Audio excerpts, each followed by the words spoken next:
It's uncut, it's unfiltered. This is the show of shows. This is the biggest names in drag racing. No holds barred. Speaking his mind. I've never had a problem expressing my opinions, but what we're doing here is bigger than that. These are conversations that need to be had in an unfiltered way. Exploring hot topics. Drag racing's all I've ever done. It's all I care to do. And spreading the gospel of drag racing. I respect the history. I appreciate how far we've come, but I want more for this sport, and I'll fight for it. This is the great American motorsport, drag racing. The Wes Buck Show starts in 3, 2, 1. Hey gang, Wes Buck here, and it is Wednesday, May 18th, 2022, and you know what that means? You know what time it is. That means it's time for the biggest, baddest drag racing show in the history of the known universe, and it starts right now. We can't thank you guys enough for being a part of this, joining us today on the Wes Buck Show, whether you're watching along on YouTube, Facebook. Thank you so much. The drag racing community, in my opinion, is full of the greatest people that I've ever met, and I feel so lucky to be joined by each and every one of you every Wednesday afternoon. So whether you're watching live with us right now, catching up via podcast later on, or on YouTube, thank you so much for being a part of this. It means the world to us.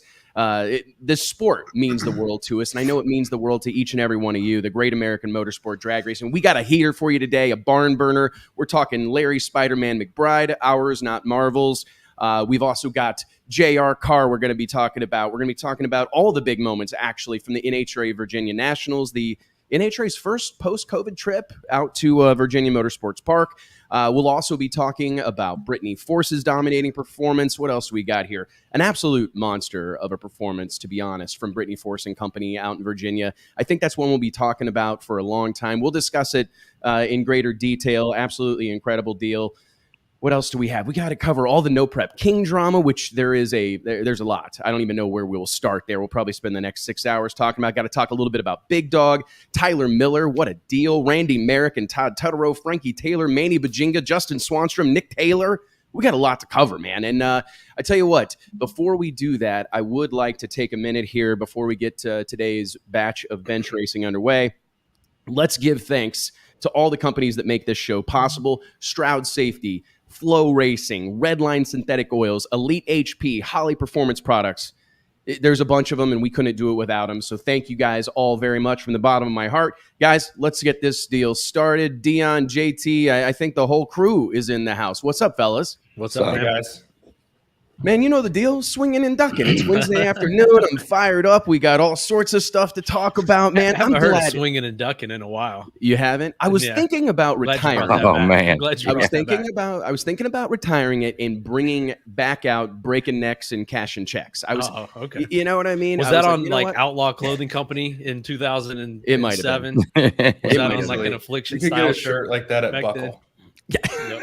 You can get a shirt that says that in really big, like with Fleur de Lis all over it. Yes. Just log on to buckle.com or whatever. You know, real quick story. I knew this is where this is. Real quick. You guys know that I used to work at Buckle, right? No way. It makes a lot of sense. It really does. I'm still wearing bracelets. They got this deal locked in my. I mean, I almost got canned from the Buckle for showing up without enough accessories. You had to wear at least one ring, multiple bracelets, watch, and necklace, or like you weren't allowed to clock in.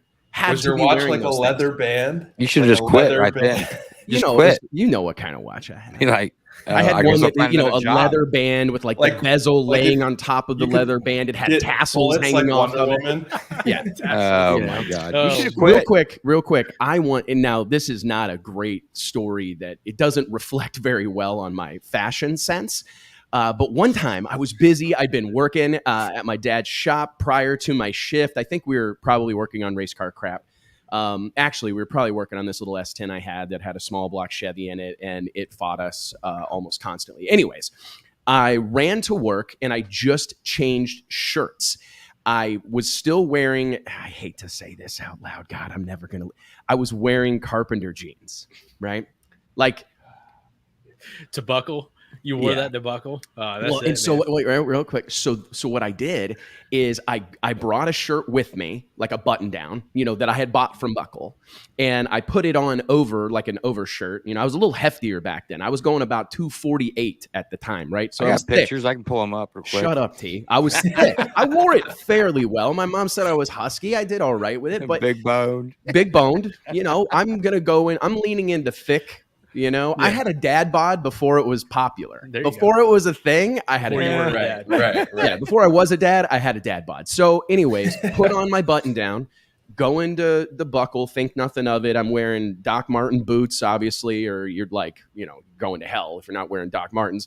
So I roll in there, and Neil, the manager, he goes, "Hey, Wes, can I talk to you real quick?" And I'm like, what is this about? Like this is not good. So we go into the back room and he's like, "Hey man, what's up with the look today?"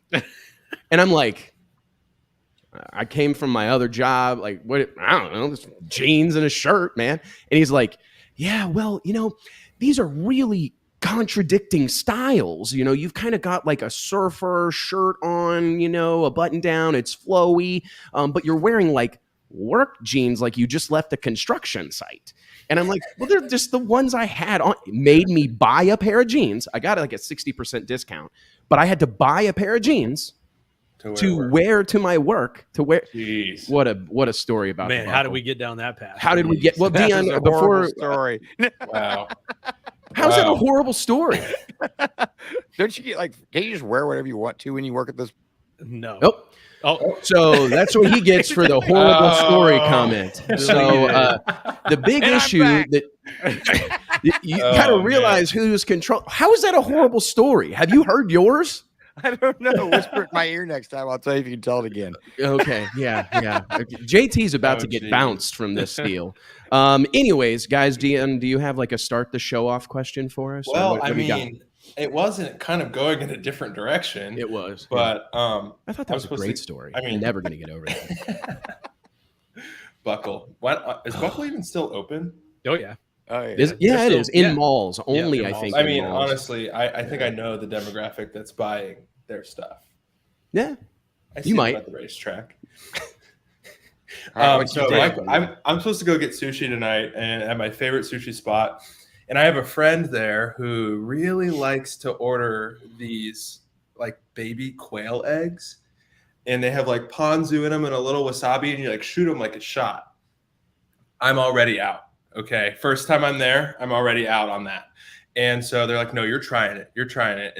And I did, and it was horrendous. But I did because they were bought for me. And now every time I'm like, "No, I'm out. I'm done." So my question for you is, and I know this is a good one for you, Wes. What is the worst food that you've ever had to eat and like choke down to be polite? Like, wow. I'm not shooting a quail egg shot ever again. Well, you know what? I tell you what. That was one time I was at a restaurant in Newport Beach, California, with Danny Rowe, called the Winery. Danny actually owns the restaurant, or he was one of the owners of the restaurant, and they had like a really eclectic menu at this particular location, right off the water. And he made me eat, what is it, duck liver? The foie gras. Foie gras, yeah. He did, and then he made me eat rabbit. He didn't make me do anything, but he was insisting. Good, I was a little gamey for me. I didn't like it. And recently, that's been 10 years ago, probably. That was one of the first. I was like, I can't believe I'm even doing this, and I barely got it down. I had to like take a big swig of Diet Coke and foie gras Tito's. Is bad, man. That's actually was going to be my answer too. Really? I had that one time and one time only, never again. But I love escargot. People use it like a lot of people think escargot and foie gras and those other things. But escargot is good.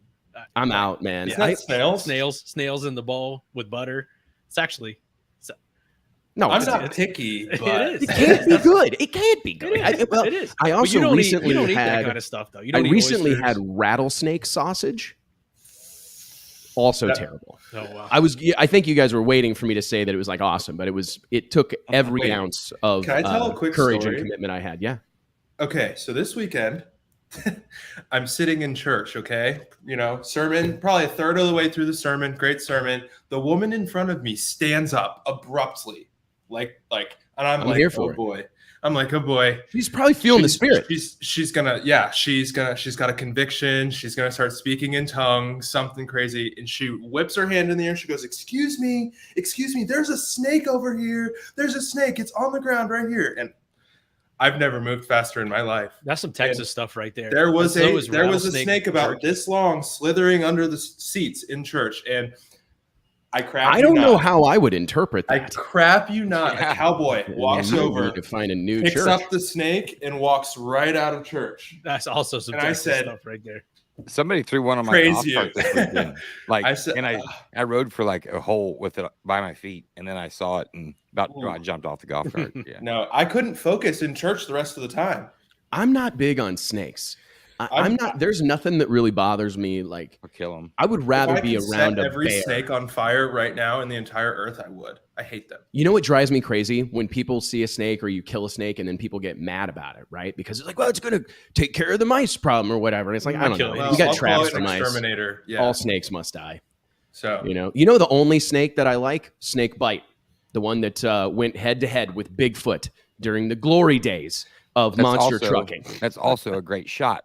Snake bite shot. What's a snake bite shot? Oh man, what's all in? I can't remember. We used to make them in a whole tumbler, and then shocking. They're really good. Yeah, great story. Yep. Yeah, great story, JT. That was riveting. Thanks. Yeah, I'm asking for details. I told you guys what I wore to the buckle. I asked him for details for his story. He's like, I don't know what we put in it. It was in a cup. I'm just still pretty bent about it. Anyways, guys, we got a lot of to snake bites in Top Fuel right now. Ooh, I think you're getting us close to where we're headed in this conversation. Pretty solid segue, guys. I don't know.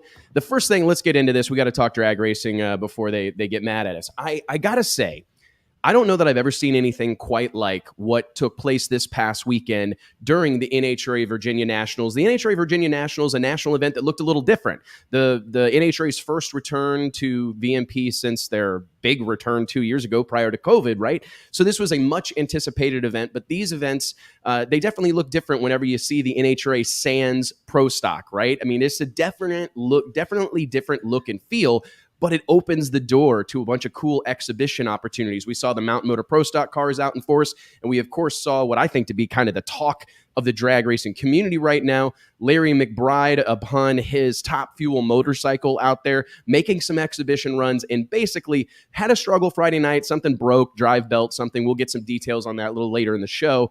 But during a special exhibition run on Saturday, Larry Spider-Man McBride, a literal living drag racing legend, been on nitro bikes for like 40 years, busted off a jaw-dropping, absolute stunning 5.61 second, 268.38 mile per hour pass, the fastest motorcycle pass in the history of drag racing. A really, really, but really not the quickest. Incredible By the way, he's moment. been 550 flat. Which is that's his best ET, right? Yeah. No way. Yeah, let's go ahead and bring this up here. We've got a great look at this run. And what's really incredible about it, I mean, to your point, he's been much quicker than this, 0.2 quicker. But if you watch this run, man, it blows my mind. He pedals it. He actually references pedaling it during an interview that he did in the media center later that day. But look at him fight this thing down the track. He had to pedal it right there to keep it from losing control. I think that's when the clutch came in or the fuel's ramping up, because I think they run this thing a lot like a Top Fuel car. I actually had a conversation with Bill Miller, who's one of the that works with Larry in kind of getting this thing ironed out and doing some of the tuning and consultation, I think is probably the role that Bill would have on this.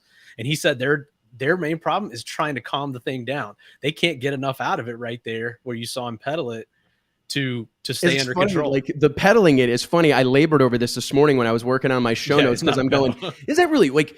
And I'm going, okay, maybe we should start calling it. He cranked it. He cranked it.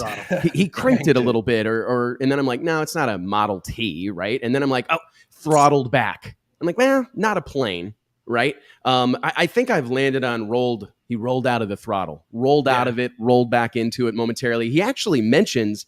Not even the way he described pedaling it was grabbing some brake old school Top Fuel getter down through there, tug on the brake a little bit. So that we'll find out some of those nuances here in a little bit. We're going to be joined by Jack Corpela from CycleDrag.com.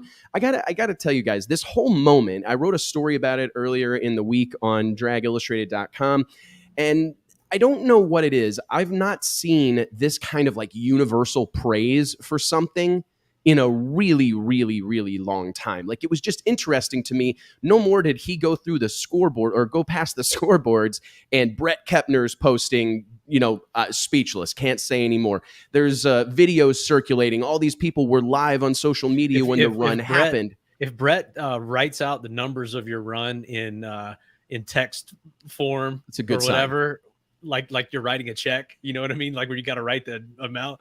If he's writing it out like that, then you've probably done something. You've done something extremely significant. And that's the question I kind of want to throw out to the group, in my opinion. And I noticed this, man, the place went bananas, right? When he went through the traps, the starting lines crowded with like a who's who of drag racing royalty. I saw a video from CycleDrag.com of Steve Torrance, and he was like falling over himself trying to get, it was a real cell phone media moment. I was actually, I think Robert Height's up there, right? Yeah, Robert Height was up there.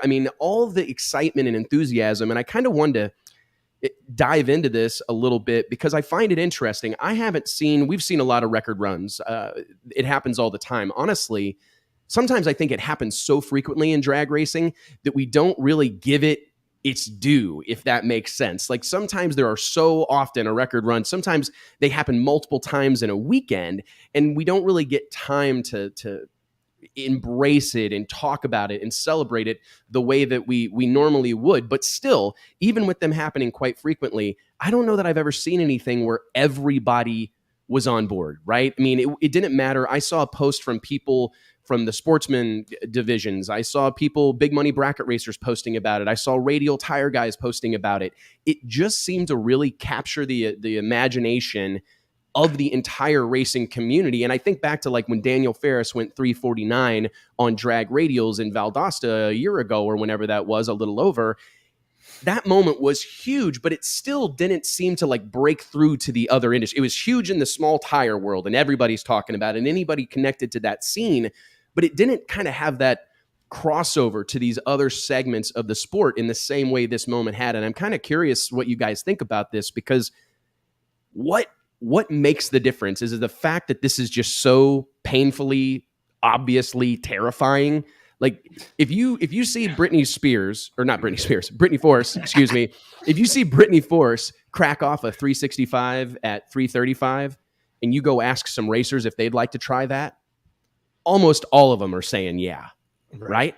But if you go ask anybody to ride that deal, if they want to ride a Top Fuel motorcycle, he's laying down.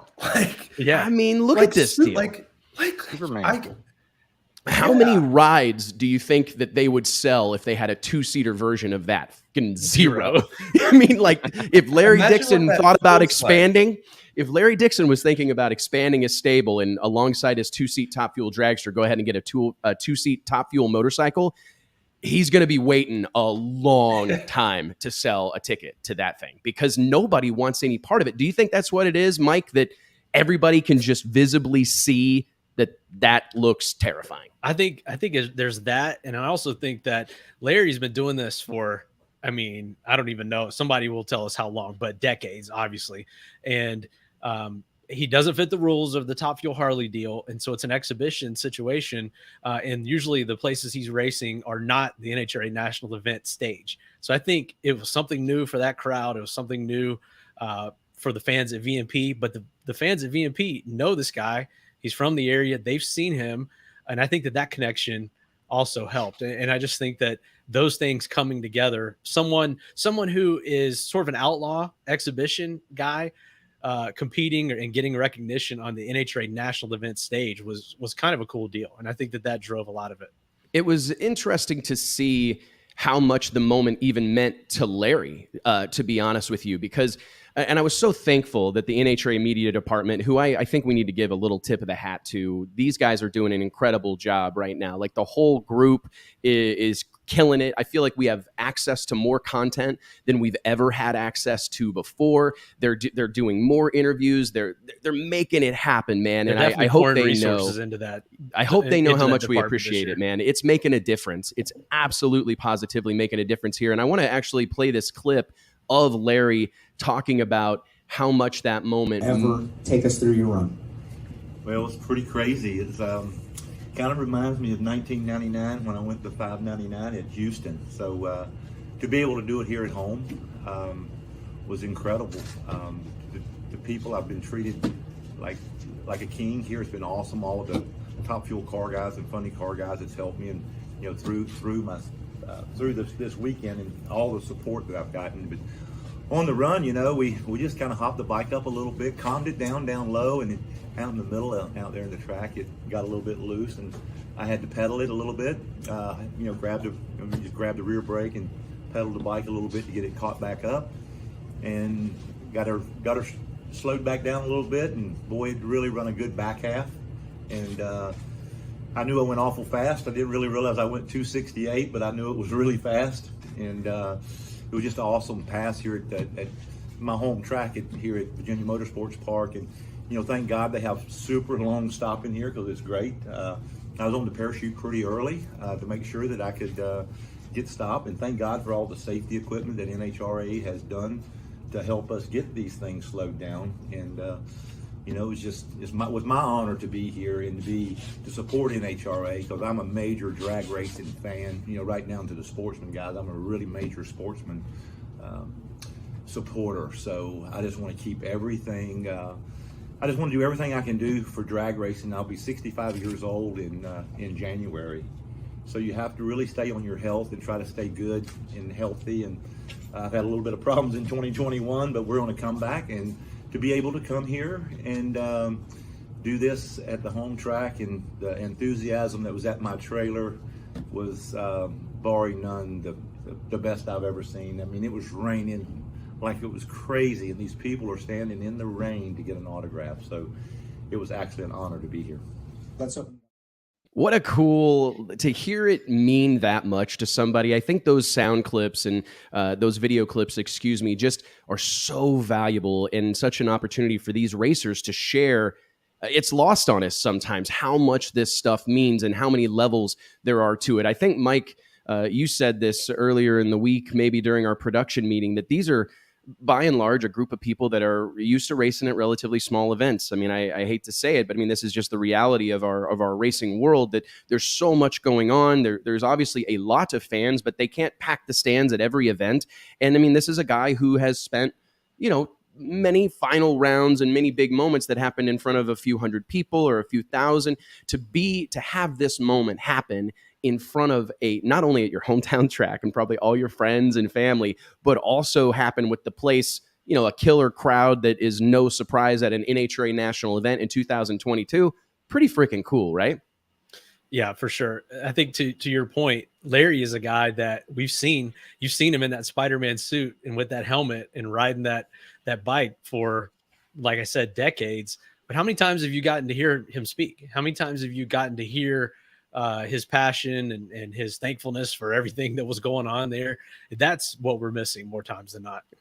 I tend to agree, man. I mean, and that's been the song and dance here at Drag Illustrated since we kicked the doors open in the fall of 2005, that's what we wanted to do, was put faces to the names, right? And put a voice along with that face and celebrate the men and women who make this sport so special, right? Because the cars are great, the bikes are great, but that stuff at times does change, right? I mean, over the course of time, you see even guys that are attached to, you know what, Mike, it reminds me of your dad. Charles Carpenter, the godfather of Pro Mod, for as long as we can remember, was singularly connected to a 55 Chevy. In recent years, rolled out a 68 Camaro, got to move on with the times or whatever and have a competitive car.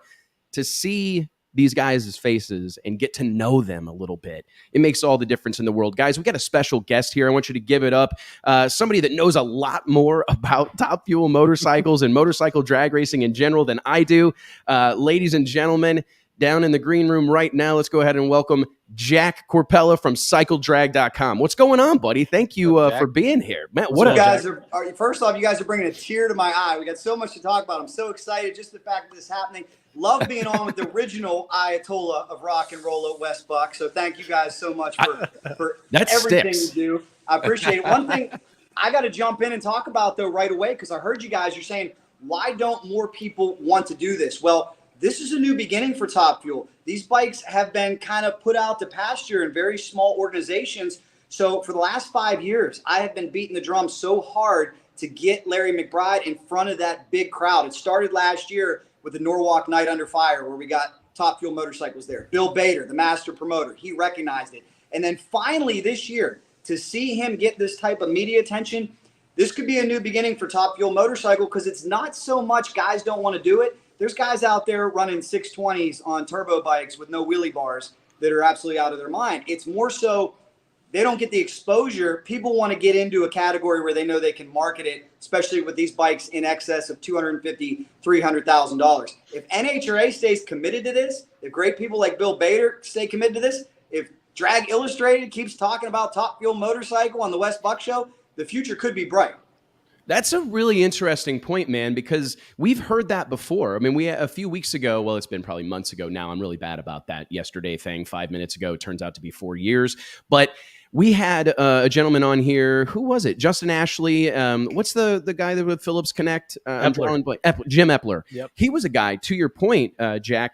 He actually moved from the top alcohol funny car ranks into nitro ranks strictly because he knew that's what he was going to need to do to get the visibility required to get big sponsors. So to your point, maybe this is a new beginning. How many bikes like that? Well, there's two quick questions that would really be helpful to us. First and foremost, would you be willing to kind of lay out the differences or the nuances between the NHRA Top Fuel Harleys that we've kind of gotten used to seeing and what we saw Larry McBride on, which I believe is dubbed a Top Fuel motorcycle? Yeah, the most obvious difference would be 2 cylinders versus 4. There are some similarities when you get down to it. Most of the Harley bikes are injected. Larry's supercharged. There are some supercharged nitro Harleys out there. They're still in the R&D stage. They've had some great runs. Takeshi Shigematsu went 602 on a supercharged nitro Harley, but it was either a go or blow situation. So a lot of guys have given up. Jay Turner had his supercharged Harley out in Richmond this past weekend, so I commend him for staying with it. Now, guys, to our point, a lot of these guys, including Larry, will tell you those Top Fuel Harleys are harder to ride. They hit so hard with 2 cylinders. So, again, I think you got a crop of individuals that are fearless and talented enough to cross over and do both. I think Ty Tharp, Bobby Malloy, Jay Turner, Rich Brilliant, these guys could also ride 4-cylinder bikes if the opportunity is there. And I think you asked me, how many motorcycles in the United States right now? We've got 5 active competitors: Larry McBride, Dave Vantine, Chris Hand, Mitch Brown, Sam Wills. We've also got a few bikes lying dormant that we hope to bring back out. Got a couple of fast guys over in Australia, Chris Matheson, Jay Upton, a couple of fast guys over in England. The dream someday would be to bring everybody together under one roof and have an amazing shootout. Speaking of bringing everybody together under one roof, Jack, is there any chance to see those bikes? And we've seen the disparity, and we know this song and dance all too well with Pro Mod and Radial versus the World and trying to balance the power, I guess, so to speak, and make it a level playing field for all these different combinations. Is there a world where those bikes could race one another? Absolutely. Oh, you mean the Harleys and the... Well, it's funny you say that because I had the opportunity to wear a promoter hat for about 3 years with the IDBL at Maryland International Raceway. And my goal was, okay, the Harleys are waning in competitors. They need more entries. Top Fuel Motorcycle needs more entries. What can we do to get these bikes together? Well, I tried everything. Maybe if somebody's smart enough to solve this conundrum, I went back to remember the Bud Shootout? Absolutely. So I thought, staggered tree. Yep. You know what I get then from the Top Fuel guys? I didn't build no bracket bike. Yeah, we're not doing right. that. It's got to be heads up. You talk about running off for records. You talk about staggering the starts. Maybe there's a way to do it. Maybe CompuLink could find out a way to make it fair. If they could, that could really save the sport. I tried so hard, and God bless Bobby Malloy. He said it best. He's a good friend of Larry McBride's, and he's the fastest injected nitro Harley out there at 609. I was trying to get him to come to Maryland for a match race. He said, "Why don't I just write Larry a check right now?" So that's the way the Harley guys feel. In fact, he said he'd rather burn his bike than run Larry. Wow. And my man. I get it. Two distinct animals. We do have a guy over in Europe, Jaska Salakari, who has really found a combination with it's more like a KTM. He's been in the 5s, and I take a lot of flack because we're still counting down the days till the first Top Fuel Harley 5, and he'll take big offense. And I'll say, no, Jaska, what you did is amazing, but he's not doing it with traditional Harley architecture, push rods, 45 degrees. So there's just so many combinations right now, but I try to play middleman between racer and promoter. It's not always the easiest thing, as you know, Wes, that I try telling these guys at the end of the day, it's about putting on a show. Most of them get it. Sometimes, though, I understand these egos and the expense that the racers have on that side as well. So it's just tough.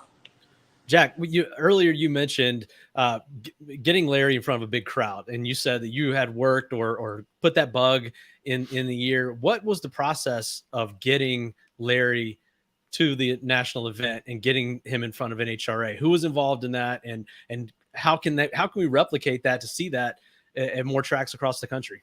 Well, here's the good news. I think that anybody who wasn't paying attention is now paying attention now. I can tell you one reason why I'm so excited and just went on my Facebook page beating the drum to try to get more entries. Ned Walliser of NHRA comes up to Larry after the 268. He says, what do we got to do to get more? What do we got to do to have a race? And I said, wow, this could be an amazing opportunity. To give you guys a little bit of the history, Top Fuel Motorcycle 4-cylinder would regularly run in the NHRA back in the 90s, especially at the U.S. Nationals. It was very, very unfortunate that our Dale Earnhardt, the greatest of all time, Elmer Trett, did lose his life at the 1996 U.S. Nationals, the same event where Blaine Johnson, unfortunately, lost his life. But Top Fuel Motorcycle continued on. Now, we don't know the real reason, and I can't confirm anything. I'm just going to tell you that Top Fuel Motorcycle 4-cylinder disappearing from NHRA just so happened to coincide with the Harley-Davidson sponsorship. I have no proof. They've been gone since 2002, right? So now all of a sudden doors are opening again. So I started about 6 years ago. As you see right there we are at South Georgia Motorsports Park. Awesome event, but look at the stands. And I always thought these guys deserve more than this. These events are great, but they need to be on the big stage. So many people told me, give up, kid. You'll never get them in the NHRA. Well, 5 years ago, I got to Anaheim for Supercross, and I'm sitting at the old St. Archer Club, and just so happened to be lucky enough to sit next to newly appointed NHRA president Glenn Cromwell, Evan Jonat, and a couple other people. So I'm like, man, get these people whatever they want on me. I need to talk to them. I didn't want to bother him. I didn't want to be that guy. He's trying to enjoy Supercross. But I handed him a picture of Larry, and he said, I know that guy. I used to work with him way back when. And that really got the ball rolling. Larry and I visited Glendora in January 2020. We were set to run. This was the former speed record, by the way. This was 265 against Mitch Brown. And we were set to go. Then the pandemic hits. Then Larry has mysterious health problems. So we really didn't know what the future was going to be. Ned started calling again about 2 months ago, and I'm so glad we put this deal together because he did more for his career and the career of all motorcycle drag racers in one day than we've done in the last 10 years. I completely agree with you, Jack, because it's like, I don't know that we've ever talked this much. I mean, because we're about to parlay this into some pro stock motorcycle conversation, because I think that class is as hot and as talked about as I've seen it in recent years. I mean, there's all controversy and some storylines and whatnot. So it's a cool thing. And I think a guy like Larry McBride, he deserves this fanfare. I do not know Larry personally. I would like to. Man, you just don't hear anything negative about this guy. It's very interesting. I mean, I have had, in the last 72 hours, it's been one conversation after another about how incredible of a human being is, his contribution to the sport. And I want to play this clip real quick because it really, if I'm going to get this one right, I hope I play the right one. He mentioned in his media scrum in the NHRA Media Center out there at Virginia Motorsports Park, just how much of a fan of drag racing he is. And it always resonates with me when I hear it. What's that mean to you here late in your career? I'm going to tell you, it's really hard to put into words. Coming back from Top End, you had Ned Wallace was down there. He pulled us over. I mean, the guy was almost in tears, and he said, I wanted an exciting run. He said, I didn't really want goosebumps. He said, but I wanted an exciting run, and it was just awesome because Ned happened to be when I run the 599 in Houston, Ned's the one that told me that I went 599. So to be able to do it again, I don't even know what to say to that question, Jack. It's just an honor to be here at the NHRA. I see all these guys that work so hard, and Joe Costello, look at what he does for it, and all these media people that stand down here in the the 100-degree days when we're around here hot that do that to publicize us, and they get actually nothing. We're getting everything. So I just want everybody here to know that I appreciate what they do, and that we do know how hard you guys work. And we were right there on the 60 foot, right where we wanted to be. It wasn't quite as stellar as we'd like it to be.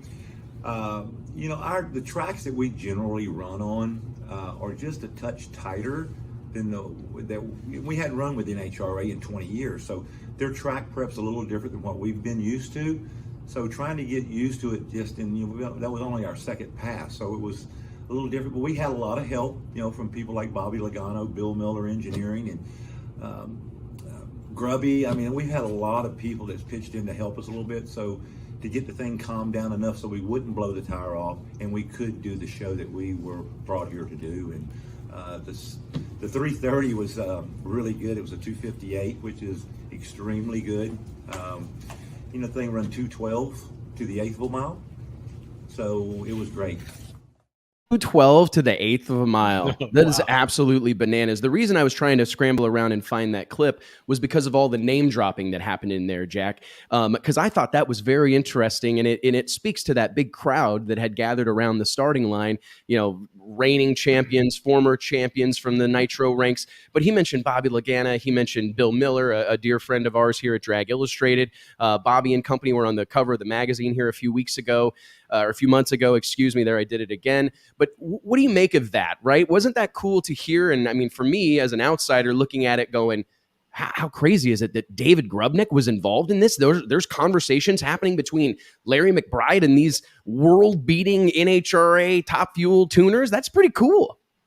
Larry McBride was very close with Keith Kibo Adams, who worked closely with the Winston team. God rest his soul. Was a great friend of his. They used to actually keep the Winston dragster and the Travelers dragster in Larry's shop. So Larry's always been about the Nitro. He's always been in the fraternity. He's just stayed loyal to two wheels. Yeah. And I kind of got the big picture when I first went to PRI with him 6 years ago. And we try walking down one hallway, and it's an hour conversation. Next hallway, hour conversation. And it's guys like Alan Reinhardt. It's guys like Alan Johnson. I mean, it's incredible. So I was taken aback and humbled Friday when I saw Grubby coming over, sitting down with Steve McBride, going over stuff. You want to talk about me just sitting there taking notes, and I actually posted up on my Instagram today, what a lesson that Steve McBride's been doing this for 45 years, probably knows more than anybody at Top Fuel Motorcycle. He was taking notes because you never can learn too much. And when a guy like David Grubnick comes over to share some knowledge, you listen. And I got goosebumps. I mean, I literally hearing that. And as someone who's been around this my whole life, I know what those moments are like. I remember the first time I was in the presence of an accomplished guy. I remember being around Mike Bell. He drove Roy Hill's pro stock car, and this guy's a notorious chassis car setup, driving son of a gun. And I remember being around him and just, you knew immediately, all right, I better become a sponge. I'm SpongeBob now because I need to listen to everything this guy says. I remember the first time I was around Joel Bayless, an IHRA mountain motor pro stock racer. He went racing with my family for a while, and everything he said, I felt like I needed to write down. A little later in life, I had that experience around Shannon Jenkins, right? And you're like, okay, I need to be paying attention to this guy. So I totally appreciate what you're saying about that. And I think it speaks to a couple of things. One, obviously, people appreciate what Larry's doing. They appreciate the challenge. They appreciate the courage, the commitment, the dedication. And sometimes I wish we saw more of that. People really committed to what they're doing, staying in their lane, even when there's probably opportunities to veer off or maybe greener pastures, staying committed to what they're doing. And I'm here to say, man, I hope that this is a turning point. As a kind of, it's a segue. How much more Larry Bride do we have, right? I mean, because I'm sure that's something that's kind of weighing on your mind, wow, we had this big moment, and this could be huge for motorcycle drag racing. But we have to admit that I believe Larry's kind of in the what do they call it, the wonder years of his career. Twilight years. Thank you. Right. Yeah, he's definitely in the back nine, and I always thought he was going to be like the Greek. I joke with him, you're going to be out here until you're 80, and maybe he will. Maybe he will be Don Garlitz. Last year was a real dose of reality when, for the first time ever, he had serious health issues that they couldn't figure out, stomach problems, kidney infection. Thank God he's on the up and up. But that was a dose of reality that this guy who's become like a father to me that I've been covering my whole life, we really could have just a couple years left. So we better enjoy it now. We always talk shop about how to promote the class, Mitch Brown and I, Larry, and we've kind of accepted that the good old days could be now. Enjoy every moment because Chris Hand's getting older, Sam Wilson's getting older, Larry's getting older. But I'll tell you this, I'm totally revised after this NHRA experience because you guys ask, why aren't there more of these bikes? Well, they're so expensive. But guess what? Mike Salinas says, I'd like to have a scrapper's bike. The Capco boys say we'd like to have a Capco bike. I believe John Force Racing told him something of the same situation. So getting him out in front of this spotlight, we certainly have the opportunity to get the backing, get the right guys, and elevate this thing. And maybe the good old days aren't over. I think Larry has scared away some people because he's so successful. But my point to them is Larry can't do it forever. And if Larry does indeed bow out, we need some heir apparents. And, hey, I don't care if you're out there running 330s, 8th mile. Nitro bikes are cool. I used to tell guys when I was running IDBL, I said, man, if you can just show up and do a burnout, you'll add to this show. We need more bodies. We need more participation to keep it going. And I think this is a big step in continuing that. Well, hey, man, I tell you, thank you so much for spending a little bit of time with us. It's your passion and enthusiasm is infectious, man. I mean, you've made a fan out of me, truly. I hope you know that I appreciate the sport, appreciates what you're doing, man, because it's I've said this a lot over the years, but I stand by it. There has to be someone out front. There has to be someone waving the flag, screaming and yelling, spinning the sign, whatever you want to call it. There has to be a tip of the spear, and you are that for motorcycle drag racing on a lot of levels. I honestly think you're that. I look at Donald Long being that for drag radial racing, right? I look at guys like Tommy Franklin and Tyler Crossno being that for outlaw pro mod racing, and Keith Haney, they're driving the bus on their respective series. Look at Chris Graves and the Funny Car Chaos series. He's the one driving the bus on that, and you're certainly driving the bus on Top Fuel Motorcycle. Tell us real quick where everybody can follow along. I know you're the founder of CycleDrag.com. Tell us about that briefly, where everybody can kind of keep up with this stuff as we move forward.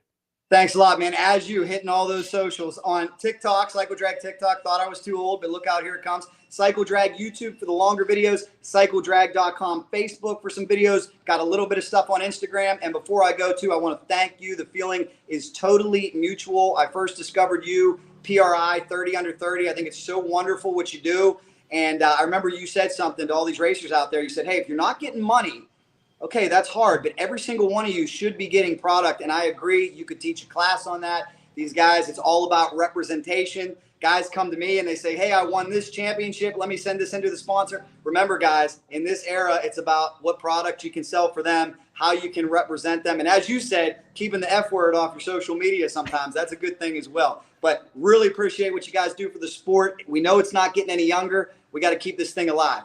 I agree, man. Thank you so much for being a part of our show today, and I hope we got to do this again soon, dude. We'll talk more. Thank you so much. Ladies and gentlemen, Mike, JT, Dion, let's give it up for Jack and CycleDrag.com. Thank you, guys. Woo! See you, buddy. Man, what a deal. This is, I really love bringing these clips on, talking about being able to watch these things unfold and hear from some of these folks that were, a little bit more challenging than others sometimes to get everything rounded up, right? I mean, it's hard in this moving high-speed world we're in. People are traveling, getting ready, going to a race, headed home from a race. So to have those clips, another shout out to NHRA. And before we dive into this next segment or this next little bit about NHRA, I would like to remind everybody that today's episode of the Wes Buck Show is brought to you by Stroud Safety. Stroud Safety is known for their top quality racing safety equipment, from drag chutes and seatbelts to fire suits, gloves and blankets, all 100% made in America. Log on to StroudSafety.com/Wes. That's StroudSafety.com/Wes, WES, to be entered automatically to win a set of Stroud Defender Series seatbelts. Really, really cool deal. Shout out to our friends at Stroud for doing that for all the Wes Buck Show listeners and watchers out there. Today's show is also brought to you by the fine folks at Redline Synthetic Oils. From Top Fuel Dragster to Top Fuel Motorcycle, Superstock to Street Legal, Pro Mod, and everything in between, Redline is the choice of champions and has a reputation with racers and hardcore enthusiasts for creating products that perform and protect better than any on the market. Join a team that includes Steve Torrance, Tony Schumacher, the NMCA, Wes Buck, even me, right? And a host of others today by logging on to redlineoil.com. That's redlineoil.com. Mike T, again, I said this a few minutes ago that the NHRA Virginia Nationals definitely looks different, right? These events that don't have the pro stock cars, just that. Yeah, pro stock's been on I hope that everybody it's like a 4, 5, 6 week hiatus. I hope they're on vacation or something. Take advantage of this deal. I hope you're in Cabo or Fiji or something during this extended break that you've had as a 500-inch pro. I don't know that it seems like this is the longest patch that I remember, like in modern history, during the NHRA season that pro stock hasn't run. It is strange, man. But we did get a little bit of pro stock action, right? We did see JR Carr take the win in, where did I lose my notes to? My goodness, this is so challenging sometimes. Okay, here it is. No, I found it. Where is it at? Sans their normal 500-inch pro stock division, NHRA welcomed a slew of these Mountain Motor pro stock cars to the program. JR Carr, a real power player in the Mountain Motor world, a heavy hitter in the PDRA Extreme Pro Stock class, took the win over a red lighting Elijah Morton. I've got a clip of his top end interview here that I'd like to play because this is another one of these moments when you get to really see how much this stuff means to people. Do you propel it forward?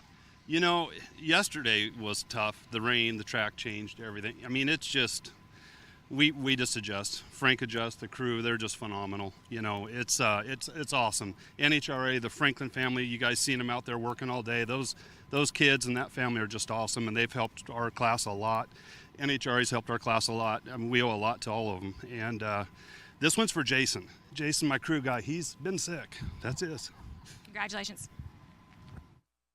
Is starting to get a little emotional there at the end. And I hope people see those moments and really start to understand just how much it means. What'd you think of seeing Mount Motor on the old 1320, Mike? It's been a minute. Man, I think you have to have it if 500-inch is not there. Because that's door slammer country at VMP too. They want to see this type of racing, and I think that it fills that void. It's still a little bit sparse when they get up there on the stage for the trophy presentation, and it's just 3 categories. I always think that looks odd, but they definitely do a good job of kind of pinch hitting when 500 inch isn't there. And I think that it's good that they don't have, or if they could avoid it as much as possible. I think it creates too much confusion when you've got 500-inch and Mountain Motor pro stock there. So I think it's a good move. I think it's a good move to slot Mountain Motor in when 500-inch is skipping that race. Don't you think that it is a little bit of a struggle sometimes? Like there's probably no better example than that Top Fuel motorcycle, Top Fuel Harley situation we were just contending with. When there's 2 relatively similar things on the property, but they're very different, it can become a problem. Like I don't think there's any way in the world they could run these cars, Mountain Motor Pro Stock cars with hood scoops and some of the things that hardcore door slammer, dyed in the wool pro stock fans want to see. I don't think you can have them on the property. Like you cannot have them on the property if you're also going to have flat hoods, 500 inches, and fuel injection. It causes confusion or cannibalization, whatever you want to call it, to where for the average fan, we're so hardcore here with what we do, and probably most of our audience is, but there's a lot of people out there that are casual fans, and when you introduce something that's just all too similar, but one makes the other look less impressive. I mean, can you imagine if a Mountain Motor Pro Stock car, going down there and run 620s at, 220 or whatever, and then you've got to explain how this 500-inch deal. This is like, don't mean to confuse you. And I know these cars look a lot alike. I mean, that's the type of stuff that I think would blow up Alan Reinhardt's email inbox. Right. It may. But and I think we talked about the one thing that was a little bit of a drawback of Larry McBride's deal was that it probably had a lot of those fans going, all right, now these top fuel Harleys that are coming out here, why are they running like, they look like junior dragsters, 630s and 640s or whatever. And I think in drag racing, we're so adamant to have all these different classes and create really a space for everyone to compete. But sometimes we've got to step back and remember if we're going to grow the sport and appeal to casual fans, we have to make it simpler and much more defined what the differences are between some of these classes. Right. Well, or be able to explain it well, and like in succinctly. the moment. Right. Yeah. Because that's the problem, too, is that whenever JT actually first joined the company, it's been almost a decade ago now. I know. Which is kind of crazy to think about. Is this the longest you've ever kept a job? I mean, for sure. Right. Absolutely. Yeah. Yes. No, I don't know. Yeah, it's 100%. I already did the math, but congratulations with you. Congrats. I don't know if that's an award. Congrats you want me. You know, I'm like employee of the month at the Kirksville division. I think you do almost have it a little down. over a year now. I think so. Well, you and Caroline battling for that one. One, man. But seriously, there was more. Talk about the motorcycles on the property. Holy crap! There was a third group of motorcycles on the property this past weekend at the NHRA Virginia Nationals. How about Pro Stock Motorcycle right now? Matt Smith taking the win. Angie Smith making a 200-mile-an-hour run. I believe the first 200-mile-an-hour run in the history of NHRA or Virginia Motorsports Park. Do you guys feel the buzz and enthusiasm? I mean, Steve Johnson's up there with his freaking name, what's it called? Bedazzled on his fire suit. Clearly, this is good shot for the across class, the bow, yeah. right? Yeah, and this is good for the class. I'm enjoying it. I don't know what to make of it. Anytime there's, I don't know, the little jabs and stuff like that, it adds something to it. It's rivalry. And it's taken, Steve Johnson has been, clawing his way up to contender level and to the top of the field for a long time now. So Matt and Angie have as well. And I think that they're both the fact that they've been in it together and kind of worked their way up through the ranks, I think adds to this rivalry. I think it's exciting. I think Matt with the switching over to the Suzuki and getting a win, his first win with that combination, I think adds to it. But I don't want to hear that Drag Illustrated doesn't cover motorcycles anymore, man. We're covering all those bases. It's like today, the whole show today, and throwing that out the window. If there's any question whether we cover motorcycles anymore, we'll just refer you back to I'm saving this show to a hard drive. I know, right? Somebody take a picture of this because we've heard about it a lot, man. I mean, I remember when we put Ellie Tonglet on the cover of the magazine. Ellie and Angie have both been on the cover. That's two bikes on the cover. That's two bikes. Now we're talking about it more. I'm making a big push. I don't know who we're going to have to do the Drake to. Inside story, Drake was supposed to be on the cover of Rolling Stone and they changed their mind at the last minute. But I don't know who we're going to have to change our mind on. But I'm making a strong argument for Larry McBride going on the cover of Drag Illustrated, man. This is a story. I don't know. I don't want to go back. But, man, people have latched onto this. There's a lot of energy around this, man. It's a big deal, right? Yeah, no doubt about it. I mean, and there's that again, putting him on that stage and receiving the fanfare. What's that done? It's even affected us. It's even influenced us because we've known about Larry. We ran a story on Larry just a few months ago, right? We had a great story from Van Abernathy.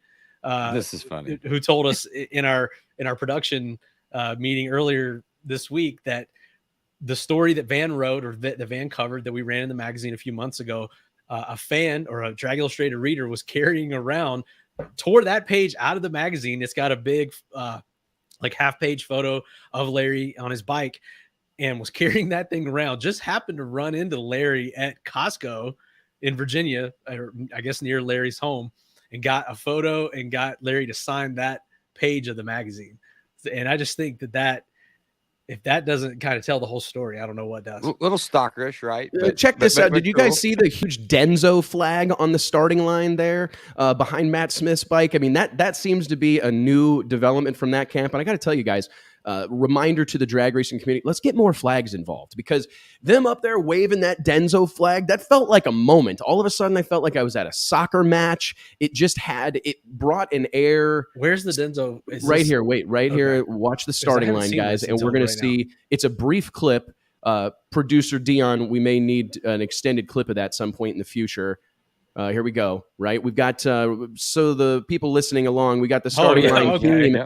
A huge congregation of is that like a hacksaw Jim line. Duggan type move? Come out with the American flag and march that bad boy around. Somebody write that down, because that is Mike's best reference yet in his history of an appearance on the show. Hacksaw Jim Duggan. That's your best reference yet. I've been right? saying that up, man.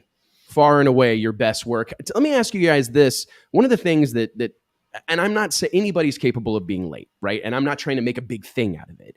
But did this whole trash talking thing kind of bite Steve Johnson in the ass a little bit there in the final? I mean, he went 110, Matt 048. I mean, Steve's 678 got the to a faster bike. 684. Wow. Do you get caught up in that and it start to be a problem? Because listen, there's plenty of competitors, plenty of athletes, plenty of drivers that are able to use that type of stuff for motivation. It's able to get them up on the wheel a little bit more. It gets them a little bit.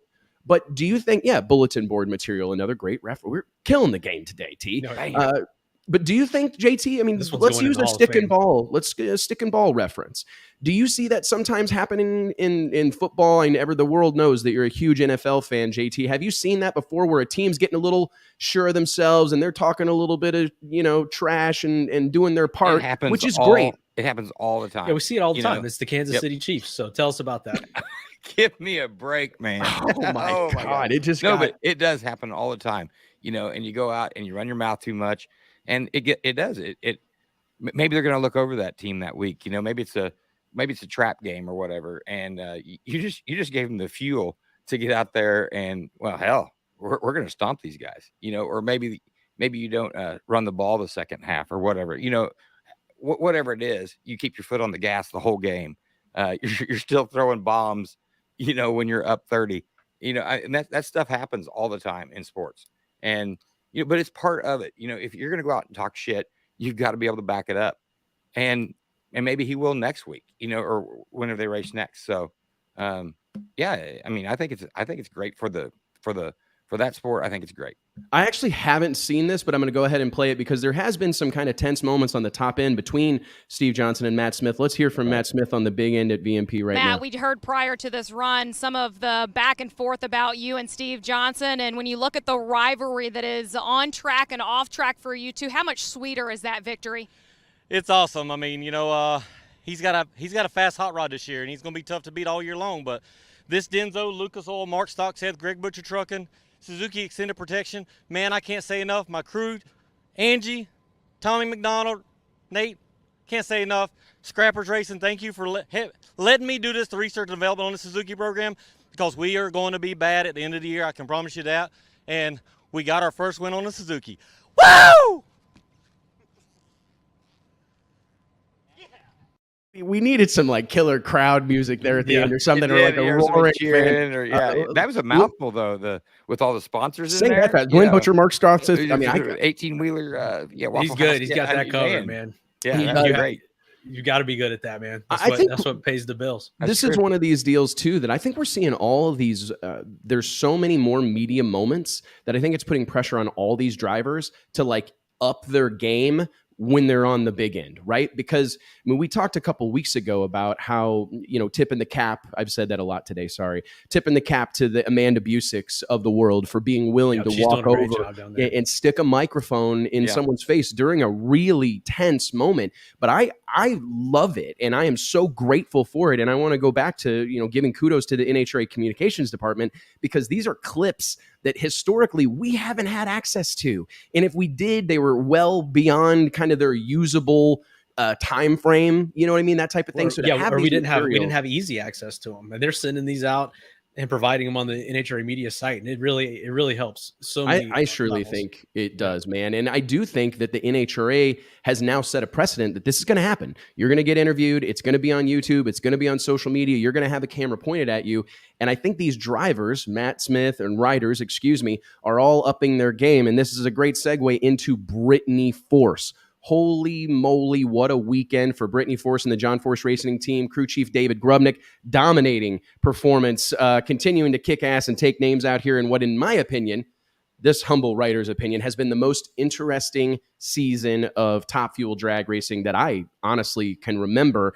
Took out rival Steve Torrance in the final round, his first final round appearance of 2022. I don't want to steal all the tidbits, but I will say this one, man. She set a new track record. Are you ready for this? Are you ready for this? This She is set a string of stats track right here. record during all 3 runs in Virginia. Also set the speed record, and Brittany Force holds, this is a really cool stat that I think needs to be talked about, 9 of the 10 fastest runs in the history of Top Fuel drag racing have been made by Brittany Force, man. What can you say about this team right now, Mike? I think it's all coming together. We talked about it earlier this year. We even had Brittany on the show. We said, and no knock to Brittany, that if she improved on the starting line, and that if they could get consistent, that they're going to be tough to beat, because we know that Grubnick is the home run hitter and will break records. And I think what you're seeing, I mean, they're hitting the home runs, they're setting the records, and they're going out and winning races. She's killing it on the tree. Whatever she's doing differently this year, whatever she worked on in the offseason, I think made a huge difference.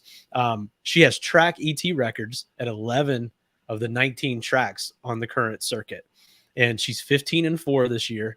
3 wins in 7 races, 1 win away from tying her best record in a single season.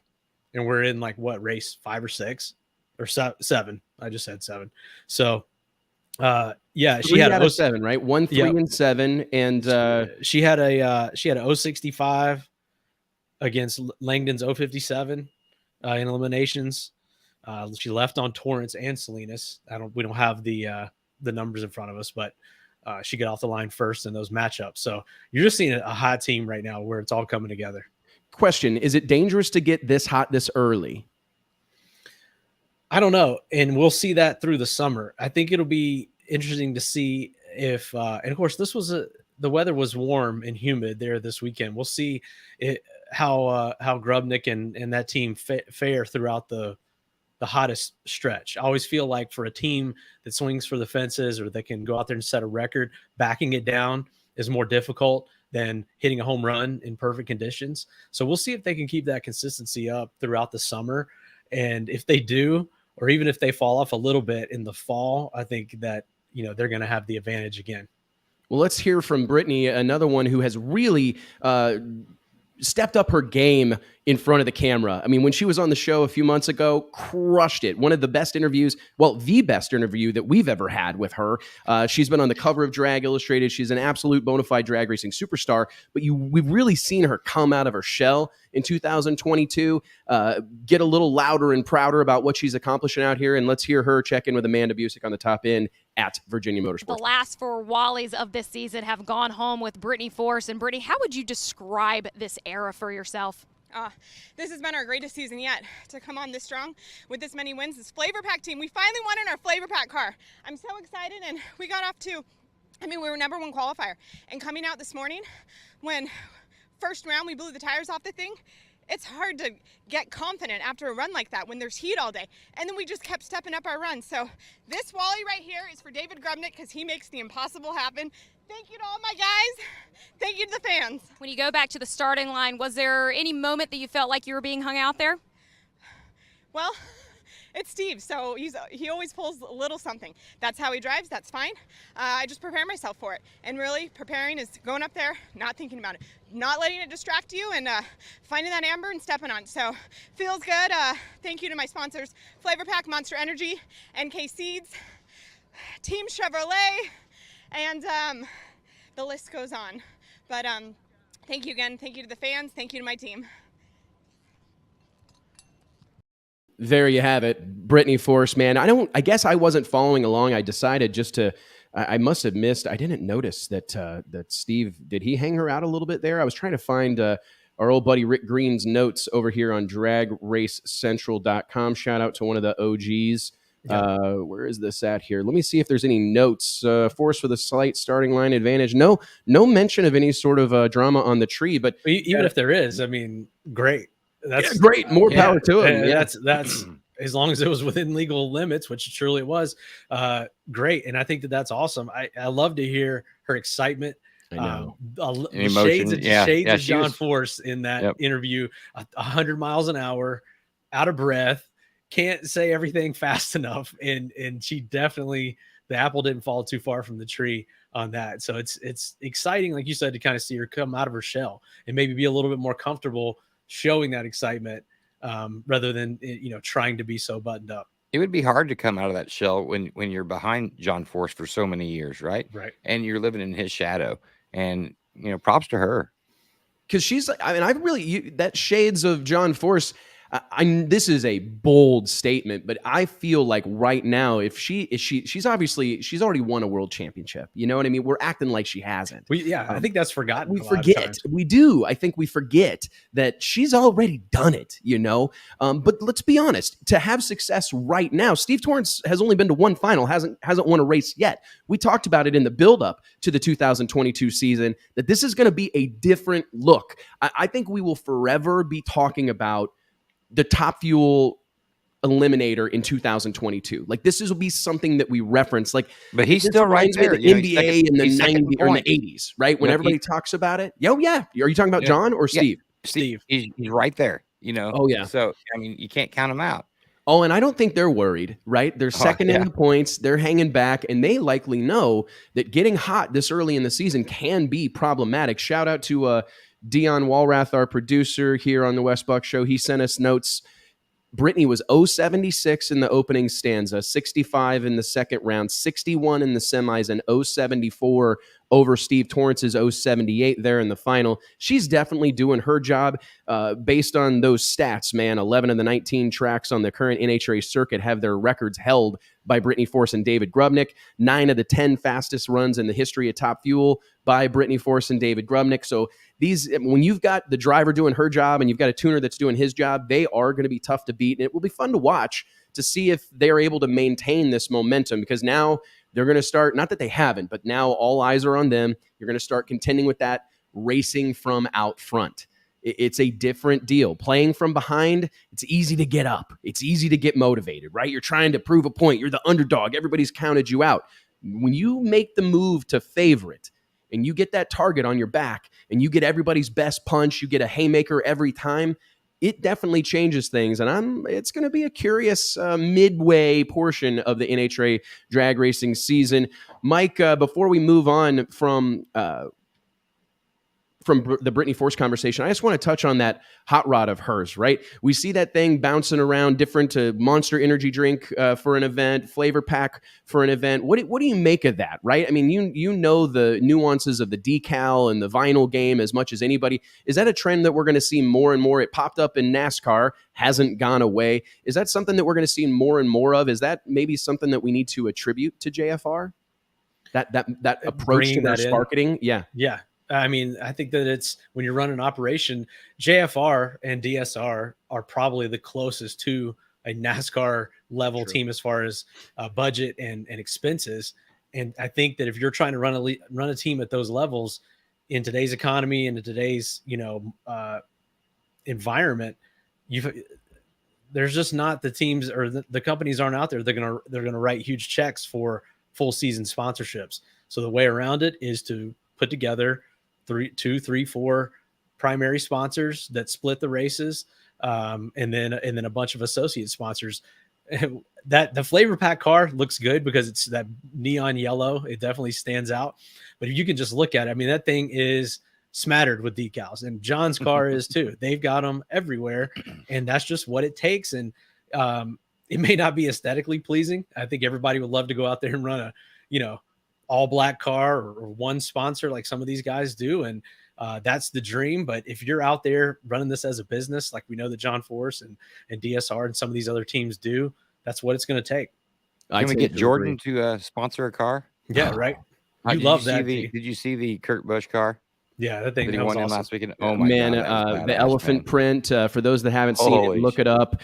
Just a really, really well done sponsorship. That's another example. I feel like that car probably has more decals on it usually, but whatever the deal is, I just, the way the Jordan brand manages their appearance, they were like, all the rest of this stuff's got to go.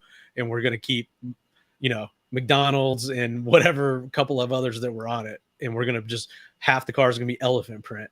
So, sometimes you're able to do that. Sometimes you're not. It's a pretty awesome. Impressive thing in my opinion. opinion. Some of his monster stuff on it, but yeah, it was mostly. I will say that the Black Monster energy drink car, I mean, if you go back to the Kenny Bernstein Funny Car program, that was like exactly what you're talking about, Mike. One logo on the sides of each car, very simple, and it worked. I kind of wish we saw more of those elephant print, like super busy paint jobs in NASCAR that we see in road racing, NASCAR, rally racing, like all that other stuff. I wish some of that will infiltrate drag racing a little more than it has. I'm hoping to see some of that now that we see guys like Tony Stewart operating in our space. I think we may see that be a eventual layer to his involvement, that he'll be introducing some of these different concepts. They're rotating. You mentioned Tony Stewart. I've left him out of that. The JFR DSR deal. We've got to talk about Tony Stewart. Obviously, that team falls in that category as well. Leah's car changes weekly, and this week the Mobil 1 car, that's a good looking car, and they go more the route of just clean, and that sponsor has complete branding for that weekend. So it's a little bit of a different approach to me. It seems like JFR has all of their sponsors represented, but they switch as far as which one's primary, right. And then DSR and TSR just go full in for that race with that sponsor and really go all out with the branding and aesthetic for that company. We should we'll get Don Schumacher on the show here one of these days and dive into that a little bit. Maybe Tony as well, because it's a fun conversation to have about the unique approach that you have to take, especially in 2002 and in this age we live in. You got to get creative. You got to find a way. And I talk to racers a lot where it's like, man, I just need to get a sponsor. And it's like, oh, you may need to get 80 sponsors. I mean, you nothing wrong with having 80 small sponsors, man. So that's what it takes sometimes. Everyone's wanting that giant check from one company.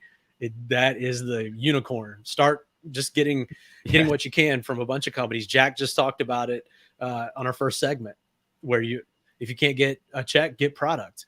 A lot of times that's become a salesman, man. What I tell people all the time is just ask for dealer pricing. Like, hey, will you give me rock bottom pricing? I'll go out, run your stuff, and show that you have faith in their product. And show that you have faith in their product, man. And that's I always say you can find out how good an insurance salesman is by how much coverage he has on himself. Do you believe in it, guy? Is this the coverage you've got?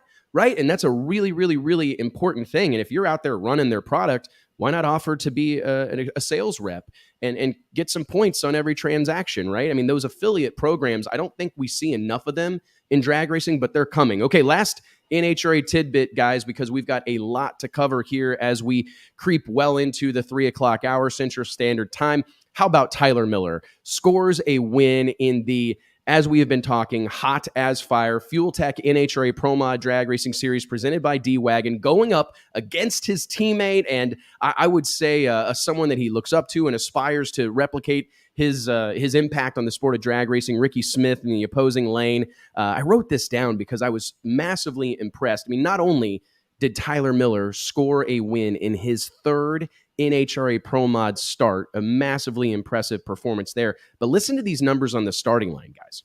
He was 0-42 in E1, 0-47 in E2, 0-46 in the semis, and stepped it up a bit when he knew he had to and went 0-28 against the boss man, Ricky Smith, in the final.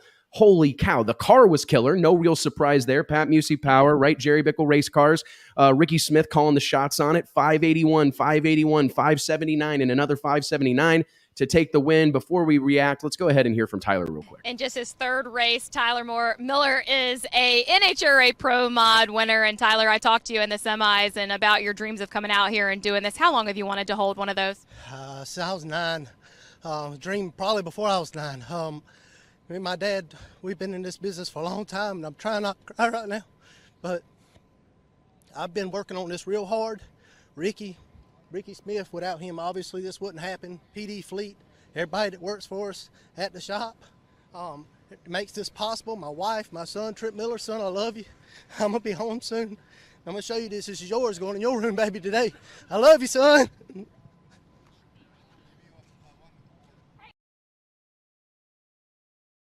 I'm gonna cry. I mean, I figured you would. Yeah, man. That's a ton of emotion. My goodness. For those that don't know, makes me feel like less of a dad, man. I know, right? Dad of the year, right? Dedicated the whole. You know what I'm gonna do? I'm gonna take one of these trophies home and just tell Max and Sophie I won it. today. Like, guys, big news. After It was a seeing wild Tyler, Wednesday. we got ground to make up. But I mean, that's a tight family. Him and his dad are tight. Russell Miller, Darlington Dragway. Tyler competed in kind of the outlaw 8th mile supercharged pro mod scene, and we've seen him step up here to NHRA pro mod with Ricky Smith. Man, we saw him at Gainesville, first race. I think the first time they rolled out of the trailer, we were there, and he laid down a lap. I think it was a high 70 or something, was in the top 2, 3, 5 maybe for that session. He can drive. I think he took a few years away from driving, but he's back in the seat, and him and Ricky paired together I knew that was going to be trouble from the start, but to see them doing this well this early is awesome. To see an all nitrous final is awesome. Oh, I bet you love that. I am not biased at all. And I just want, that's a fact that it's awesome. And how awesome also is that he double balled Ricky. A lot of awesomes. And then left on him. Not awesome though is that Ricky collected some cones. I don't think I've ever seen Ricky Smith put a scratch on any of his cars. I've never seen, correct me if I'm wrong, I have never seen this man crash. I have never seen him blow a hood scoop off. I've seen him blow some hood scoops off. Have you? Okay. But I think he wreck in Bristol? Producer Dion, can you YouTube that for us real quick? Because I think Ricky maybe in a pro may have had a crash. Because didn't he hurt his back? Was that in the Middle East? Where did that? I don't know, but Ricky doesn't tear stuff up. Ricky's not a racer that tears things up at all. This is a business for him, and I'm sure he is beside himself that he collected those cones, and he's got to get that nose fixed on that Mustang. I think this is a really good thing for Ricky Smith, right? I think that it's obviously an advantage to have two cars out here getting double the data, and I'm sure it's a great business move for Ricky, and I'm glad to see that because I'm glad to see that particular seat and in the seat of a nitrous car be something that is sought after, right? And that's hopefully something that we can see some more of it. Larry Trammell says Ricky Smith rolled the Oak Ridge Boys Mustang in the early 80s. Oak Ridge Boys. I mean, yeah, he was sponsored by the Oak Ridge Boys. He was sponsored by the Oak Ridge Boys. Yeah. That's awesome. Well, I'm sure he's had a few incidences, but how many? Possibly no one has made more laps down the track in a door car than Ricky Smith, and to have as few incidences as he's ever had is another testament to how good he is at this stuff. Was I right, Dion, about the wreck between Dion's confirming that Pete Farber was in the opposing lane when Ricky Smith crashed? Was that at Bristol? I think I'm right. Yeah, I think you are right. He hurt his back and it was a bummer, and he ended up having to step out of the car for quite a while. Yeah, he smacked the wall in Houston. Remember that? I think he was racing against. Was he racing against his teammate or something? He was in the finals or something. Car got crazy and pancaked the wall in the finals. Yeah, it doesn't happen often. Like that. I can tell you that much. Yeah. And it's a great thing though. And do you think that success, 2 nitrous cars in the final, is that enough to get anybody to try it with a nitrous car, Mike? Is that enough? Are we going to get? I don't know, man. We lost Chad Green. I think that probably a lot of people will tell you that Ricky's the only one that can make that deal work, right? I mean, if you're coming out there starting from scratch or without all the experience and knowledge that Ricky has running a nitrous car, you're probably going to struggle. And I think that's why we've seen a lot of these teams go away in the nitrous contingent. I hate it. But it really seems like any success in NHRA Pro Mod with nitrous is Ricky or a Ricky team car. It's pretty hard to argue, man, but it is fantastic. And I hope it keeps the fans engaged, because what I love about NHRA Pro Mod, the Fuel Tech NHRA Pro Mod Drag Racing Series presented by D-Wagon is that eclectic mix, right? I mean, that's the magic of it. We just heard from Jack at CycleDrag.com that it's not possible in many walks of the motorsport life to bring these different bikes or cars or combinations together and let them race against one another on a level playing field.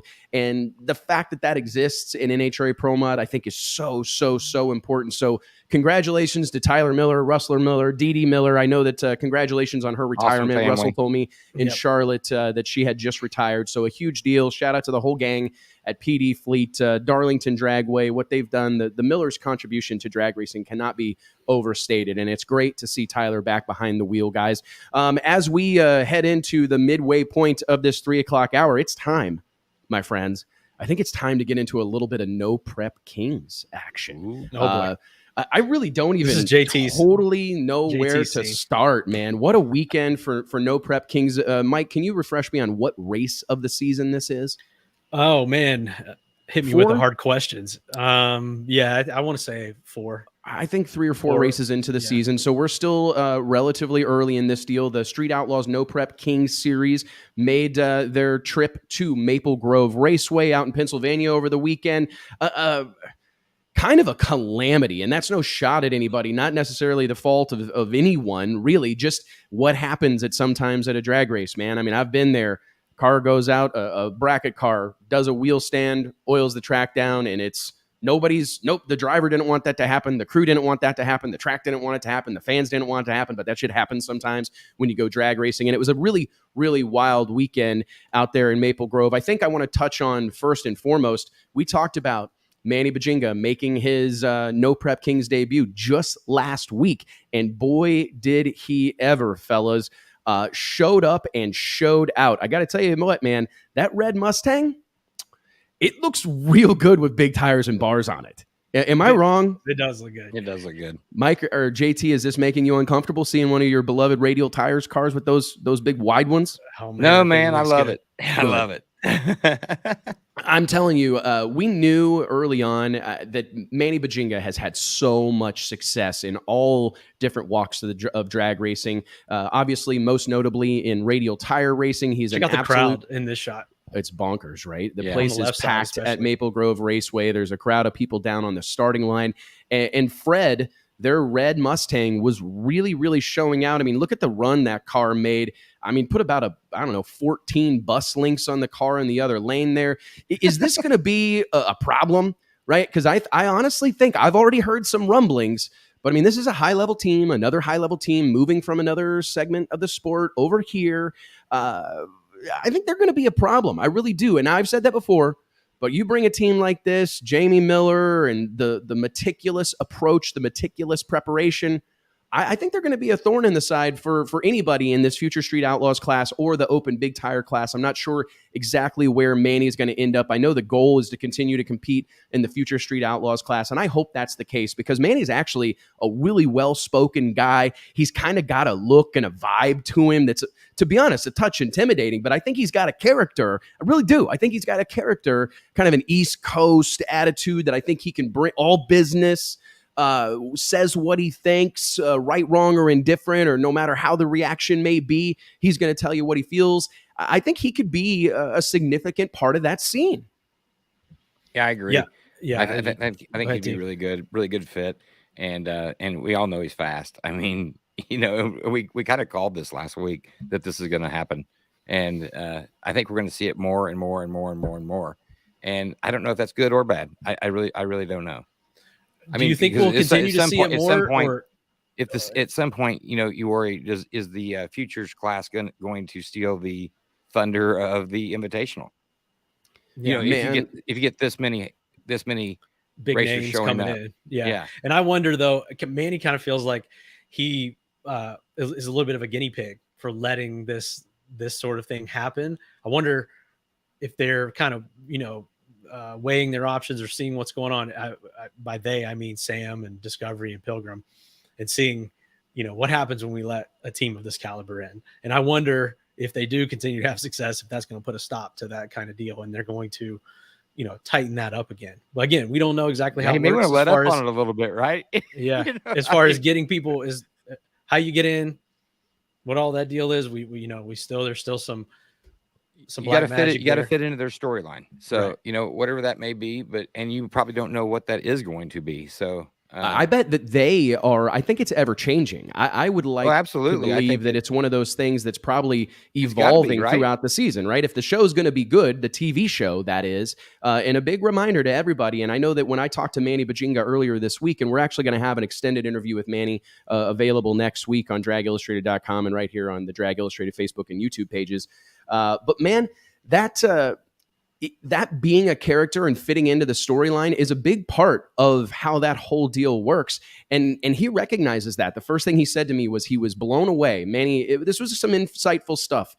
He said, you look at the No Prep Kings thing from afar, and it's easy to think that it is, as I mentioned a minute ago, like a calamity, like it's unorganized or something like that, or it's like a typical outlaw drag race where there's left hand doesn't know what the right hand's doing and so on and so forth. Not the case. They run a tight ship at these No Prep Kings events, and he said that was something that really spoke to him as someone who's done a lot of traveling and a lot of racing, knowing what time we had to be in the lanes, knowing that we were going to run without our opponent if they weren't up there. Like the show is going to continue on. And he said that this is a TV show first and a race second. And he was adamant to me that they wanted to find their place there. They were appreciative of the opportunity and they really wanted to be a part of that scene. I think we are going to see more teams show up in that future Street Outlaws class or the open class. That's so good for the spectators too, though.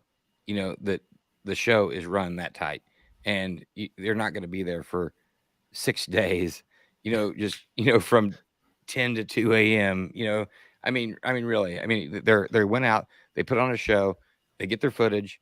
They have several different classes you can run in. I think it's a great thing all the way around. And they're going to be hard to deal with, though. I think. Do you lay off a little bit? You know, try not to go in there and break everybody's hearts and see if you can that's the hard thing about drag racing is that you just can't give any of these guys an inch, you know, like even if you feel like you have them covered, that'll be the time that they called Steve Petty and called in their favor, you know, and he gave them the old go ahead to run the up arrow or whatever, you know. I mean, you just can't give these guys an inch, but I feel what you're saying because, hey man, could we get the shoots out a little early on this thing and knock the edge off of it? Because we might be hurting some feelings out here. Speaking of hurting feelings, how about Callie Mills? She was on the cover of Drag Illustrated a couple of seasons ago. We saw her on the radar, right? We saw her competing in X275 alongside her father, longtime friend of Drag Illustrated, another cover star, Dwayne Mills.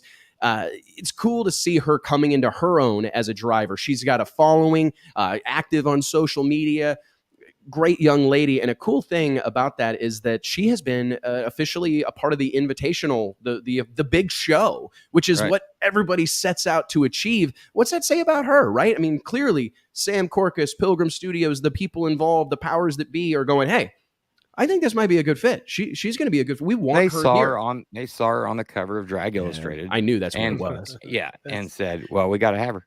I'm telling you, man. Those guys know we don't talk about it enough, but you get on the cover of that magazine, start to have phone starts ringing, shit start happening, man. It's proven good luck. It is proven good luck. It's proven good luck. We don't have the Sports Illustrated curse, knock on wood. I did that loud so everyone would hear it. That was metal, it sounded like, but yeah, it was fake wood. It was fake wood. I don't know if this is real wood or not. Calling our shot is kind of our thing. I mean, that's what we've said a lot, is calling our shot well ahead of time. A lot of times it looks almost premature or foolish at the time, but then it usually pays off it does very quickly when that person that we've chosen well in advance and trying to get ahead of the curve goes out and does. Well, so we have a ton to cover on this. And speaking of calling our shots, another guy that's been on the cover of Drag Illustrated magazine, there's a little story. This was actually a bet. Justin Swanstrom, the talk of the Street Outlaws No Prep Kings community right now. Really, really, really rough weekend for Swanstrom and company out there at the No Prep Kings stop in Maple Grove Raceway. I do have video footage of the incident. Real rough deal for Justin. Just got the car cleaned up, looking good. Start the season very competitively in the mix, doing well, and then this happens. He's lined up alongside David Adkins. The car makes it to about, it looked to me like a little beyond or right prior to the 330 foot mark, burst into flames. I'm told a fuel line came loose. And then disaster strikes, even greater disaster. David Atkins' car washes out down near the 8th mile stripe, goes into Justin Swanstrom's lane, clips him right behind the passenger side rear tire, puts them both into both walls. Real scary situation. A pretty significant fire bust out. Fortunately, Justin and David were both able to get out of their cars and walk away from what was undoubtedly a very, very scary incident at Maple Grove Raceway. But the reason I bring this up, to be honest with you, is not because I want to talk about the crash or anything like that. What I want to talk about, to be honest, and we can touch, there's a lot of things kind of surround this whole situation that are worth noting, but How about the effort that is coming from these guys? I mean, thank the good Lord that Justin Swanstrom was able to walk away from this crash uninjured. But have you guys seen what's going on behind the scenes right now? The effort, man. the thrash that is underway right now is unlike. I'm not sure the last time I've seen anything like it, man. For those that don't know, Justin had the car on a rollback a few minutes after this. They headed home either that night or the next morning back to Florida, got the car to Cameron Johnson Race Cars, disassembled it, started cutting stuff off of it. And the last I saw, this thing had new Toyota steel quarter panels on it. It had been front halved. I believe our friends Justin Elks and company out, Lyle Barnett and the gang at Modern Racing out in Mooresville, North Carolina, swooped into action, built a wiring harness remotely, laid it out on their jig and built the wiring harness remotely, boxed it up, overnighted it to Justin. Well, that car was there at Justin's originally and was wired there at the Modern Racing shop. So they had all the measurements and everything they needed. But I think they went in on a Sunday and did that and had it ready, had it shipped to them yesterday or earlier in the week. What do you guys make it? I mean, are you as fired up about this? Because, man, for all the shit that gets talked about young people, right? Millennials, pansy asses, don't want to get their hands dirty. All they do is run the keyboard. They don't know how to turn a wrench. I mean, you got a group of guys. I mean, and Justin's not alone. I was going to wait to talk about this to a little later, but another member of the Drag Illustrated 30 Under 30 alumni, Nick Taylor, had a really scary incident behind the wheel of Uncle Sam, his kind of beloved, but new really car to him. That's become a very recognizable car. Red, white, and blue. I mean, it's hard to beat a third generation Camaro. I mean, it kind of a lot of big events. It speaks to a lot of people, man. But unfortunately, at the War in the Woods, I believe it's called, at Brown County Dragway, the 6th running of this event, car got out of shape, down by the big end, not at all uncommon, washed out and got into the guard rail there at Brown County Dragway. Fortunately, the wreck wasn't nearly as bad as it could have been. The car turned broadside and hopped to a stop. The chutes were out and stayed right side up. Fortunately, again, Nick Taylor was able to walk away from this incident unscathed. But I spoke with Nick this morning, actually, and they cleaned that thing up the following morning. I mean, he loaded it up and headed home. The following morning, they were power washing it, cutting stuff off of it, assessing the damage, and are already well on their way to fixing the car. He was telling me something like a month. He was hoping to have the car race ready in a month. And I just want to say, everything that anybody has ever said about young racers is wrong. These guys are bad asses, right? I mean, this is an incredible a lot of the comments thing. Are saying, and I haven't followed it. Well, first off, we're able to follow it so closely because Justin does. He's so on top of his social media. I think this may happen, other times we don't know about it. And he does such a good job documenting it and keeping everybody up to date.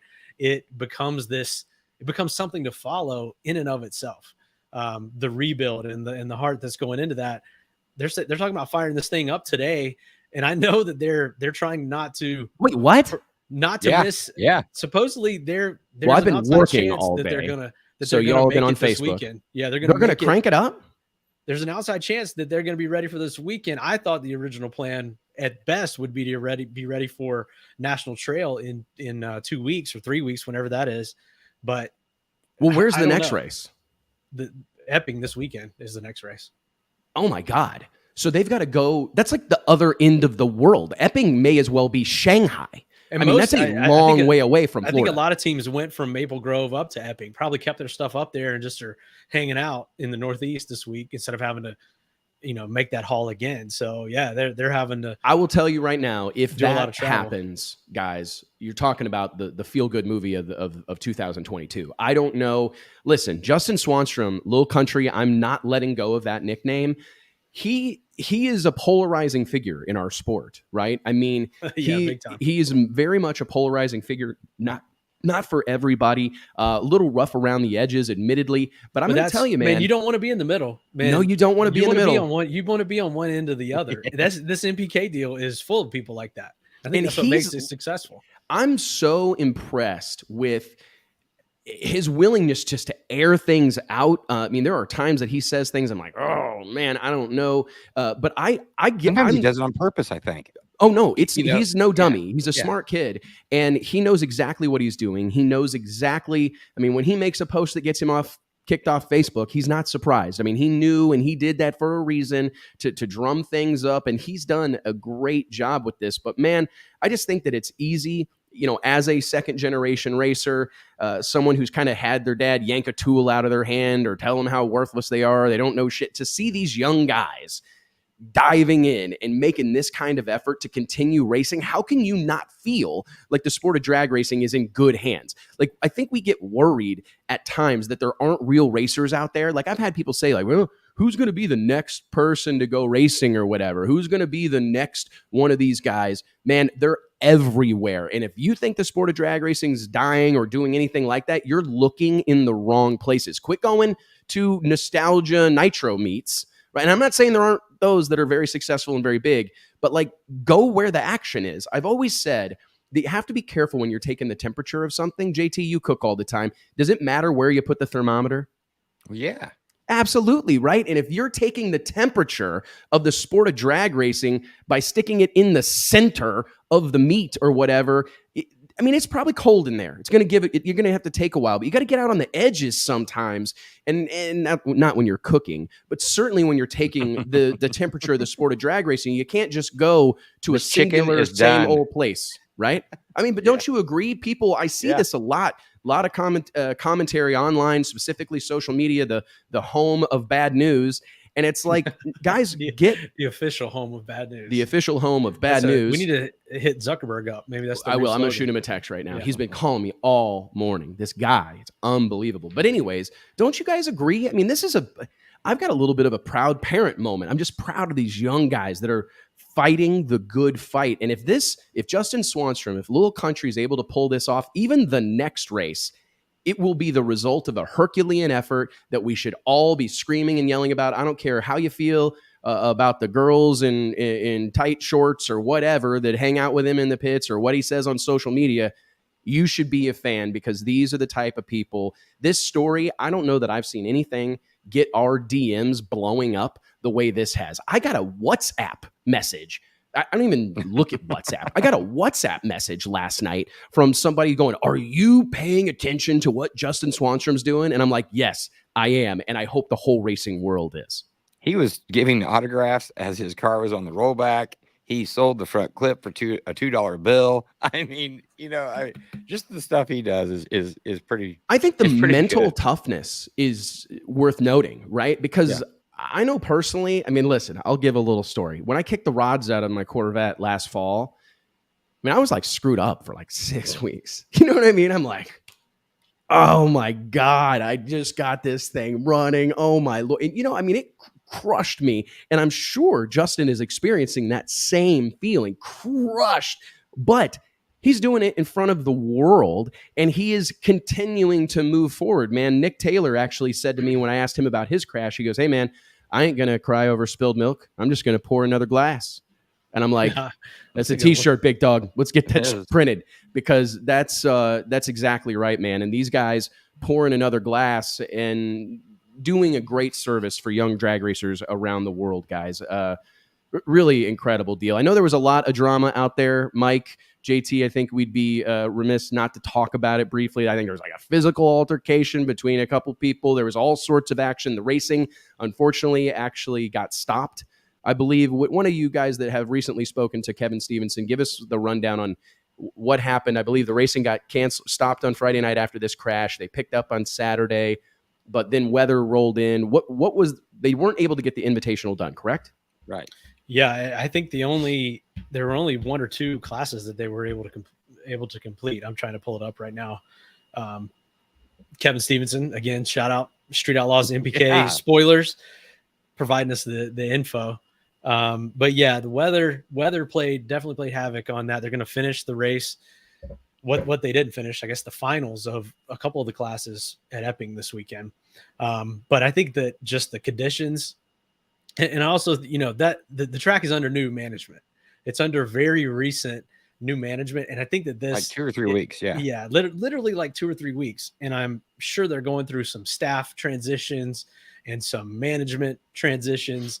And then here comes, the circus, right? The outside of an NHRA national event, and maybe even more so than an NHRA national event, this is going to be your most difficult event of the year, as far as fan I would attendance, have to think it is. Racer, and this whole situation. all the pressure that's on that, the TV production. And I think that it was sort of a perfect storm of all those things. And then you ended up having these guys crash, and tensions are running high at that point, and the wrong thing gets said. And then one guy, you take it wrong, or maybe you took it right and it was just the wrong thing said or whatever. But, tensions are high at that point. Tensions are high in any race. They're high already when you're drag racing. I was just going to say, have you guys through thought the roof, and you're on TV, and there's everything that's at stake at these events for these. All your racers. hard work is sitting right there burning down. This is a high stakes deal. All your money. It's a wonder, and this is kudos to the drag racing community. It's a wonder there's not a fist fight at every drag race, right? You know what I mean? Like the same level of like nerves and anxiety, intensity. It reminds me of a wedding, right? Like it's just, you're just waiting for something to go wrong, and everybody's on pins and needles, and we're running behind, and where's the groom, and this is broken. I think a lot of the weddings JT goes to ends up in fights, right? Most of them. Yeah. I was just gonna say. Yeah. How many fights have you seen at weddings, T? True A story. lot. I mean, really? A lot. Yeah. Yeah. I mean, you try not to, right? Usually it's at the reception a little later most of the time. Yeah. Right. Well, a drag race is like a wedding reception at all times. It's like the wedding and the reception rolled into one. And I got to say, man, tip of the cap to all drag racing.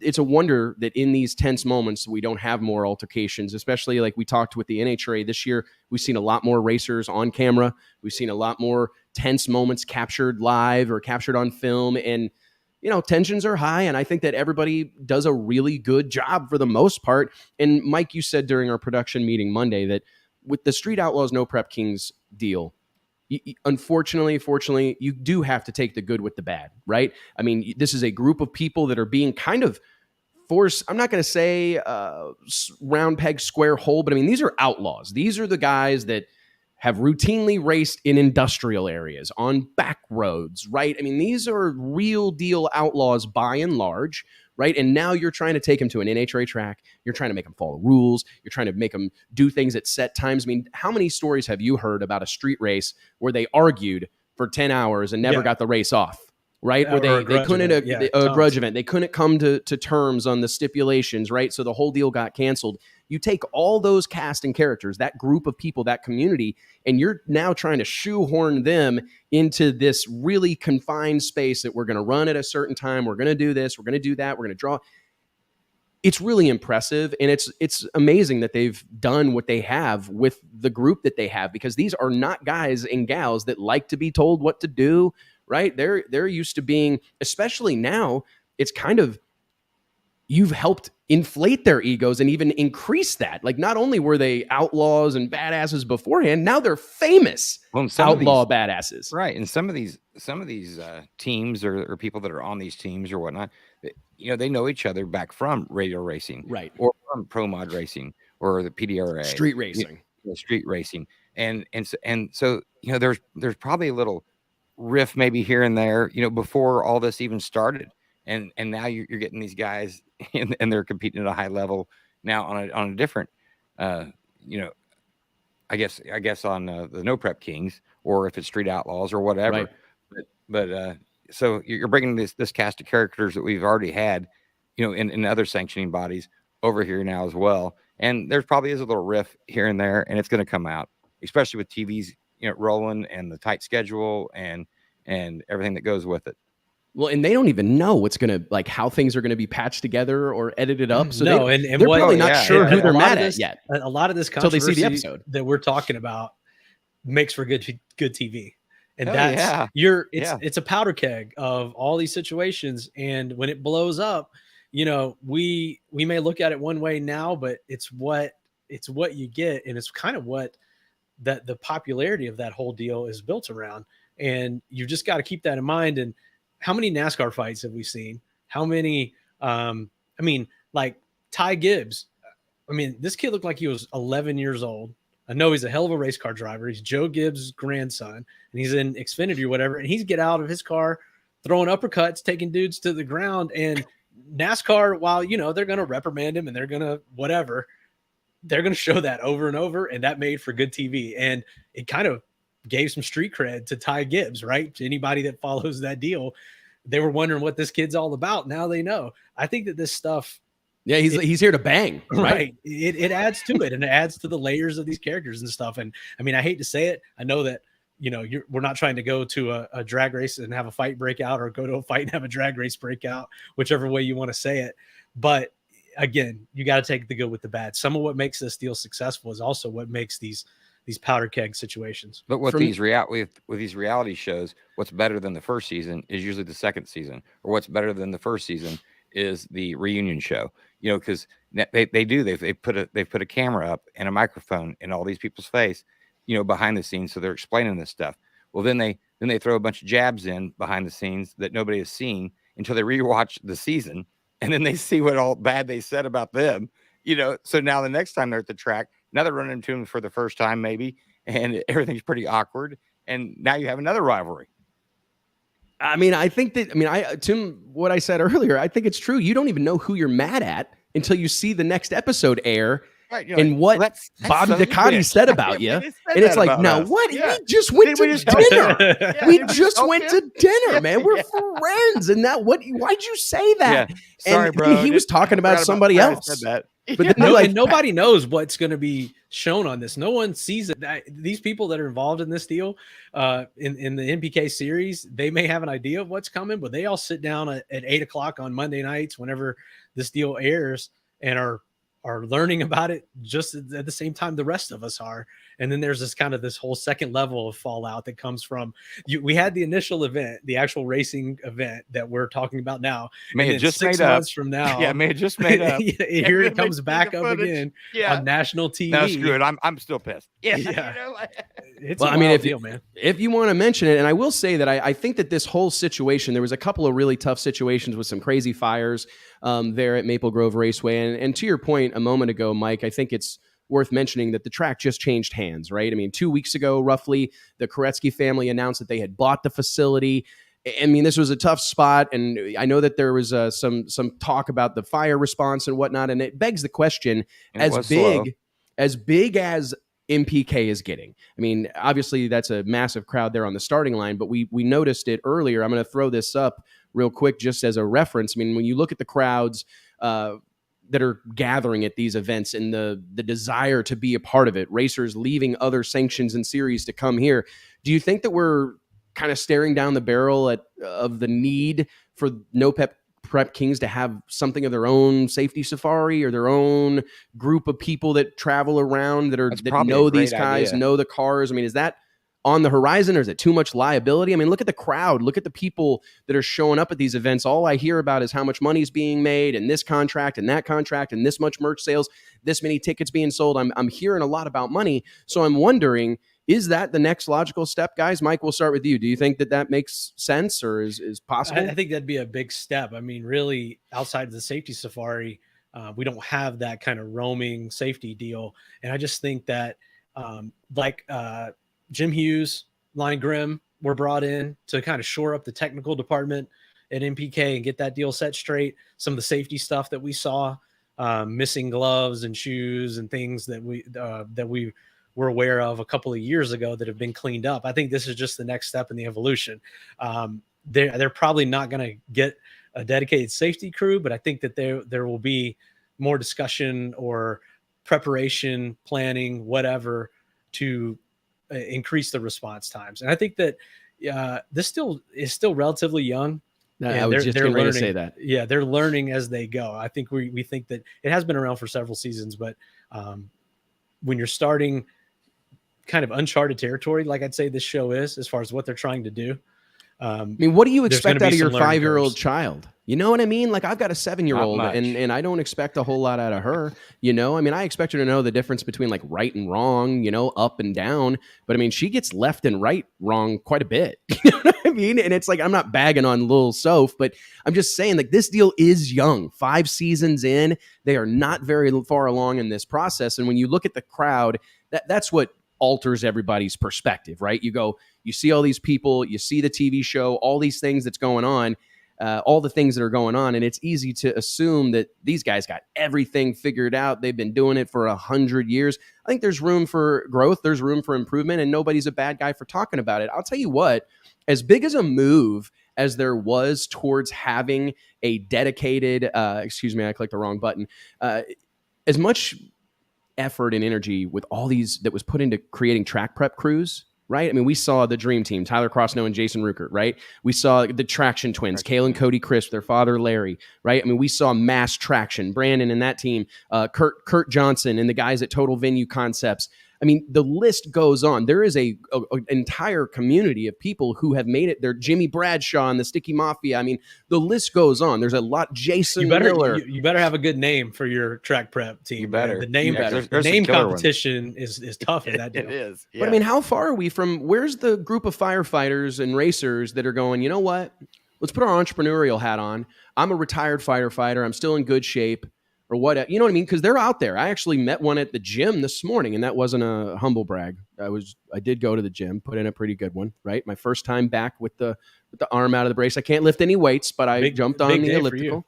Big day for me. I'm quite proud of myself, to be honest. The old arm is bending and doing everything that it's supposed to be doing. I straightened it all the way out yesterday. Big deal. But anyways, the guy behind the counter at the gym, 40 years old or 45 years old, built like a brick shit house, and he's a retired firefighter. And I thought to myself, like, man, I bet there's a lot of people that have a background in that. I met a couple of guys 2 or 3 weeks ago, Mike, with you out in North Carolina at ZMAX Dragway. We bumped into a couple of guys that have a history in firefighting and fire suppression. And I'm going, how long until we see a for-hire safety safari? That's what I think could maybe be a business model for someone in the sport of drag racing, because it is a big ask for each individual group to outfit, you know, a group of people with a truck or all the safety equipment required. But if there was a couple of them that operated regionally, I think it could be pretty successful.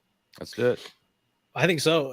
Billy. Oh, no, I don't want anyone. That's a good idea. No. Billy Carroll's making a good point in the comments too, and I had this thought earlier about the speed of these cars too. Yeah, how quick and fast most every car in the country is going at all these tracks, and to his point, guardrail and tree line tracks.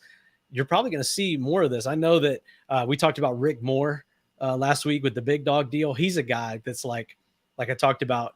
When you saw him there, you knew that you had a little bit more safety enforcement and someone that's going to jump in there, kind of like a one-man roaming safety crew. Yeah. And you need more people in a team like that. I think that I don't know how lucrative a business that would end up being, but it's something that may end up becoming more necessary as time goes on.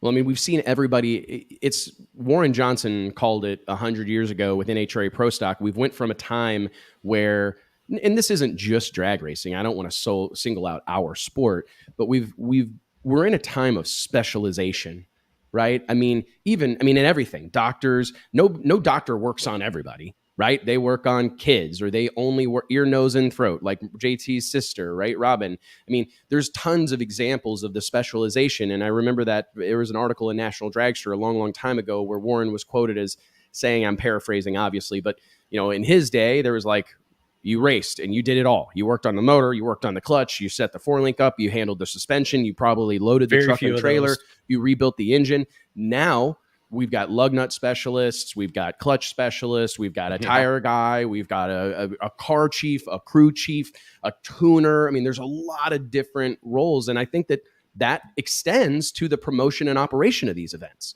right? Where it used to be one guy owned the track and he probably had a buddy helping in the water box and a buddy helping in the tower. But the cars have gotten so fast, the investment has gotten so significant that times are changing. And I do think the onus is going to land on the track owners and promoters to find a solution to some of these problems, because this is a consistent issue. It's the reason the NHRA exists, the safety safari, right? And I think that this is a consistent issue across the board. And I've talked to a lot of successful racers, a lot of very successful businessmen, that they want to race in the NHRA, not just for the pomp and circumstance, not just to say that they're on the track with John Force or Ron Capps or whatever, but because they know there's a helicopter there. They know that there's like a legit doctor there. There's a high-end. That's a good point that we don't talk about enough. People make that decision. And if you go around and poll the people in the pits at an NHRA national event, a lot of them will tell you that, man, I had interest in this type of racing, or I had interest in that type of racing, but I've got a family, I've got a big business, I've got kids, I need to race in an environment that that is something I don't have to concern myself with. And now you should still concern yourself with it, and you should still know that the track is well equipped, and you should know the top end, and you should know where the shutdown is, and know where a fire extinguisher is down there. I mean, there's all those things still are relevant, but you do get to, you can kind of rest easy when you go to an NHRA national event that all those details are tied up and tied up tight. And I think we've seen that with we were mentioning the track prep guys, the traction twins, when they were working with the PDRA. I think a lot of people felt safer when they were there. And then when they brought in Tyler Crossnow, same thing, they knew that they're going to have a good surface to race on and no sketchiness, basically. Well, speaking of, we're running in here toward the end of the show, and I just want to real quick again thank everybody, man. I feel so lucky that we get to come on here and talk drag racing every Wednesday afternoon, and it would suck. It would be horrible if we didn't have all of you to join us. Thank you so much for being a part of this. I say it all the time that I feel so lucky to operate in this space, to operate in this community. And I want to remind everybody that this show is only possible because of our sponsors. So let's take a minute here. And as we start to wrap things up for the day, and I will give it over to the comments. If you guys got a question or anything specifically you want us to talk about, throw it into the comments. We'd love to hear from you. But let's give a round of applause to our friends at Stroud Safety, Flow Racing, Redline Synthetic Oils, Elite HP, Holly Performance Products. We couldn't do it without you guys. Thank you all so much from the bottom of our hearts. As we head here into the final bit of the show, guys, we have a handful of things that I do kind of want to talk about briefly, right? We've got there was some big dog news. Frankie Taylor won his third race of 2022 this past weekend at the ADRL national event in Texas, right down the road here. Randy Merrick scoring the win behind the wheel of the Todd Tutterow tuned Corvette and NMCA competition at the NMCA NMRA Super Bowl of Street Legal Drag Racing. Man, what can you say about Todd Tutterow? Holy cow, man. This guy he's becoming like a door slammer Alan Johnson. Yeah, that's a good analogy. Hey, we don't have the stats. Do we have it in front of us as far as who always got his hands on and how he's won 2 races this year? I know he's tuned or provided the baseline tune-up or whatever consultation to. I mean, basically, if you're running quick in the Outlaw 8th mile with a roots combination and even the screw combination now in the last couple of years, Tutterow and Ty Tutterow are probably involved in that deal. I tried to come up with a list. Barry Mitchell, Tommy Gray, and Northeast Outlaw. So we got Barry Mitchell for sure in big dog competition. He won a race last year and is a hitter in that series. I believe he holds the track record right now. Tuned by Todd and Ty Tutterow out of the YO Motorsports camp. Give a shout out to Brad Schmidt as well. We also have Tommy Gray in the Northeast Outlaw Pro Mod Association. Ronnie Hobbs, right? Ronnie Hobbs. Mention that. Ronnie Hobbs in the Midwest Drag Racing Series, the Deckers in the PDRA, Randy Merrick in NMCA. I mean, the list goes on. Kurt Stedding, his own car. I mean, Todd's won a couple of races this year.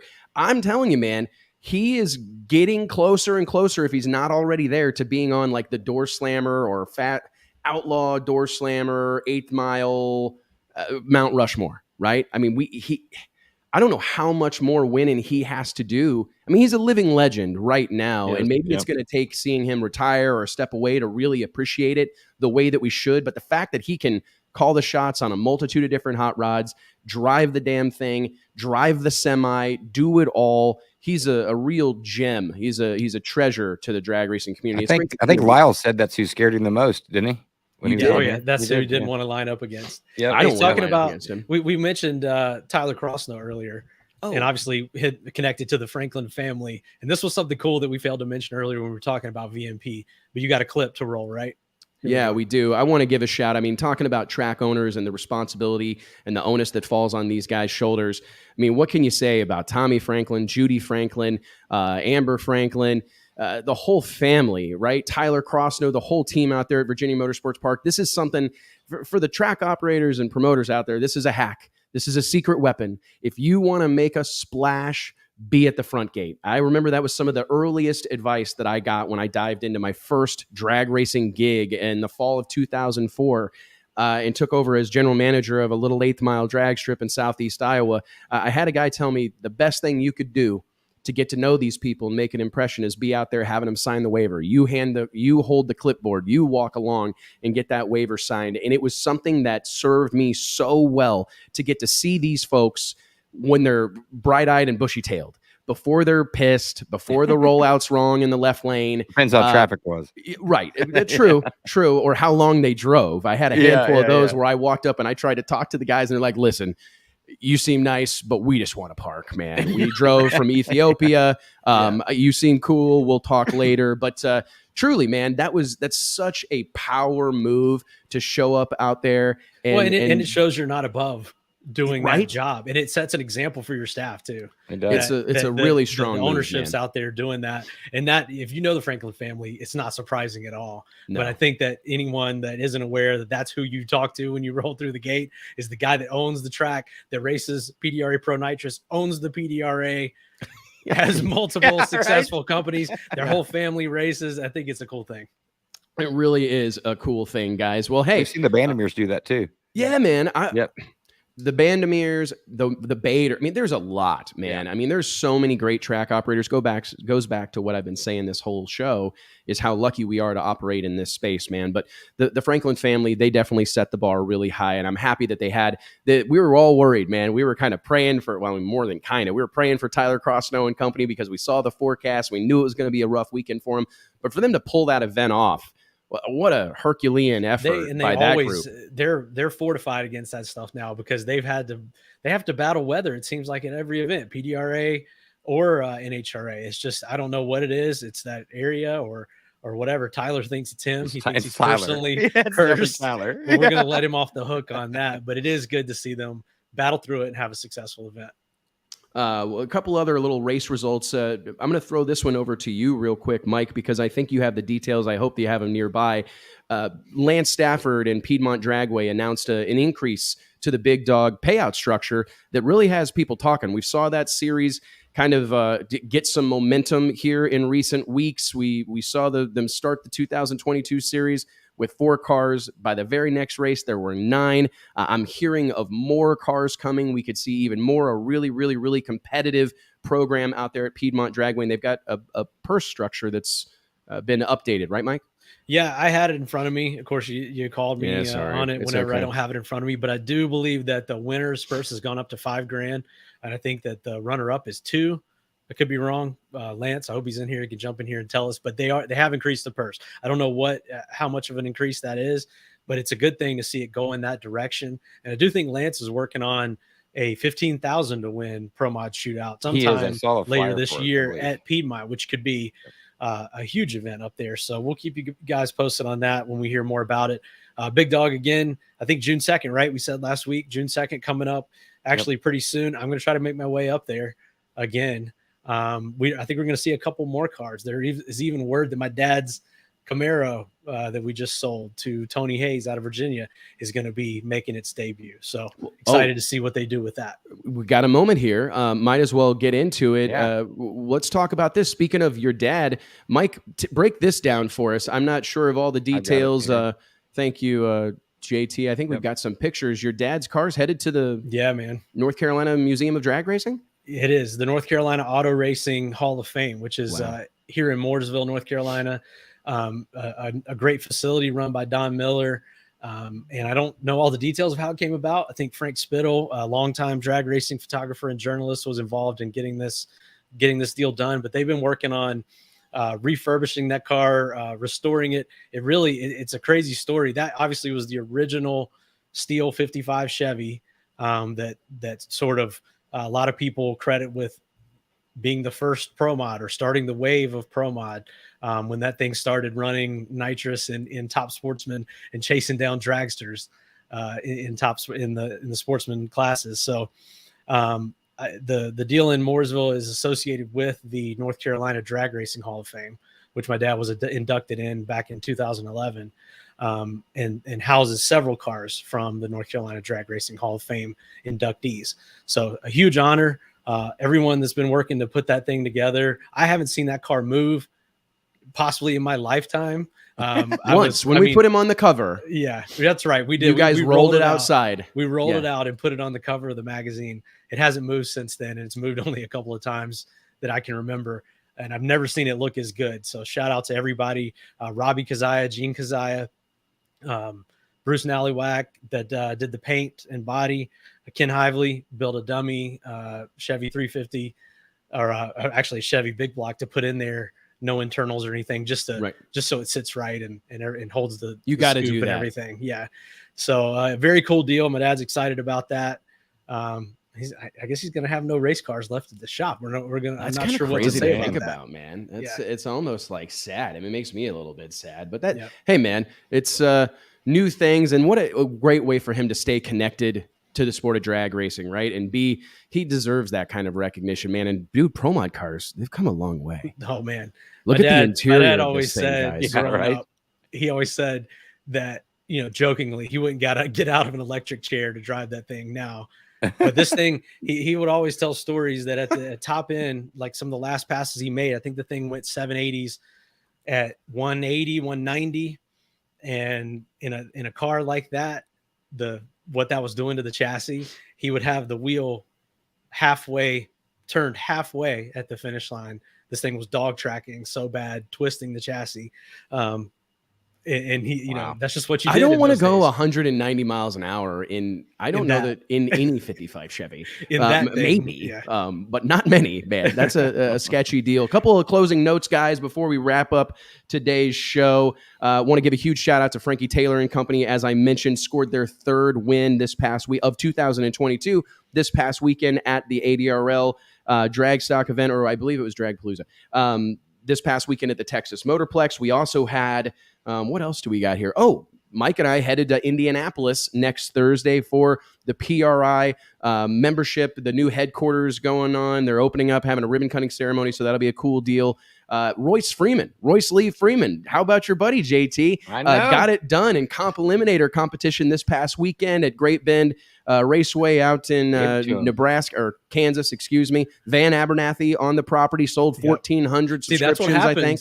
When you have this huge layoff in pro stock, then you get Royce Freeman out here. They're trying to find a race somewhere. Yeah, and I'm sure that everybody's really tickled to see them show up. Right. I was looking at the winner's circle picture, and I thought to myself, can you imagine being any other drag racer at the divisional race at Great Bend this weekend? When you look over and you see Mark Ingersoll, right? Richard Freeman, Royce Lee Freeman, Robert Freeman, Jake Harrison, Erica's there. I mean, the whole crew is there. It's like you could literally run 4 pro stock cars with this group of people, and they're all here working, I think, on one car. And Royce Lee goes on to win the deal. I know that that's something that's near and dear to the heart of those guys up there in Wynnewood, Oklahoma. I've taught him just about everything I know, so I wasn't surprised at all that he pulled it out. Did you knock that out this morning, or get it? That was probably all it took, right? About 30 minutes this morning to teach him all you know. Ooh. Oh yeah, man! You guys don't put me in between. You guys, like I feel like I'm refereeing or something. We're 1,000 miles apart. I thought he meant I was a good communicator at first, but whatever. You are a great communicator, fantastic. But seriously, it's cool to see, and it gets talked about a lot. But when you have like a pro stock operation or whatever, it's easy to think that that's like the bread and butter of the deal, and maybe it is in certain instances. But man, they have a real shine, a real affinity for sportsman level racing. I mean that.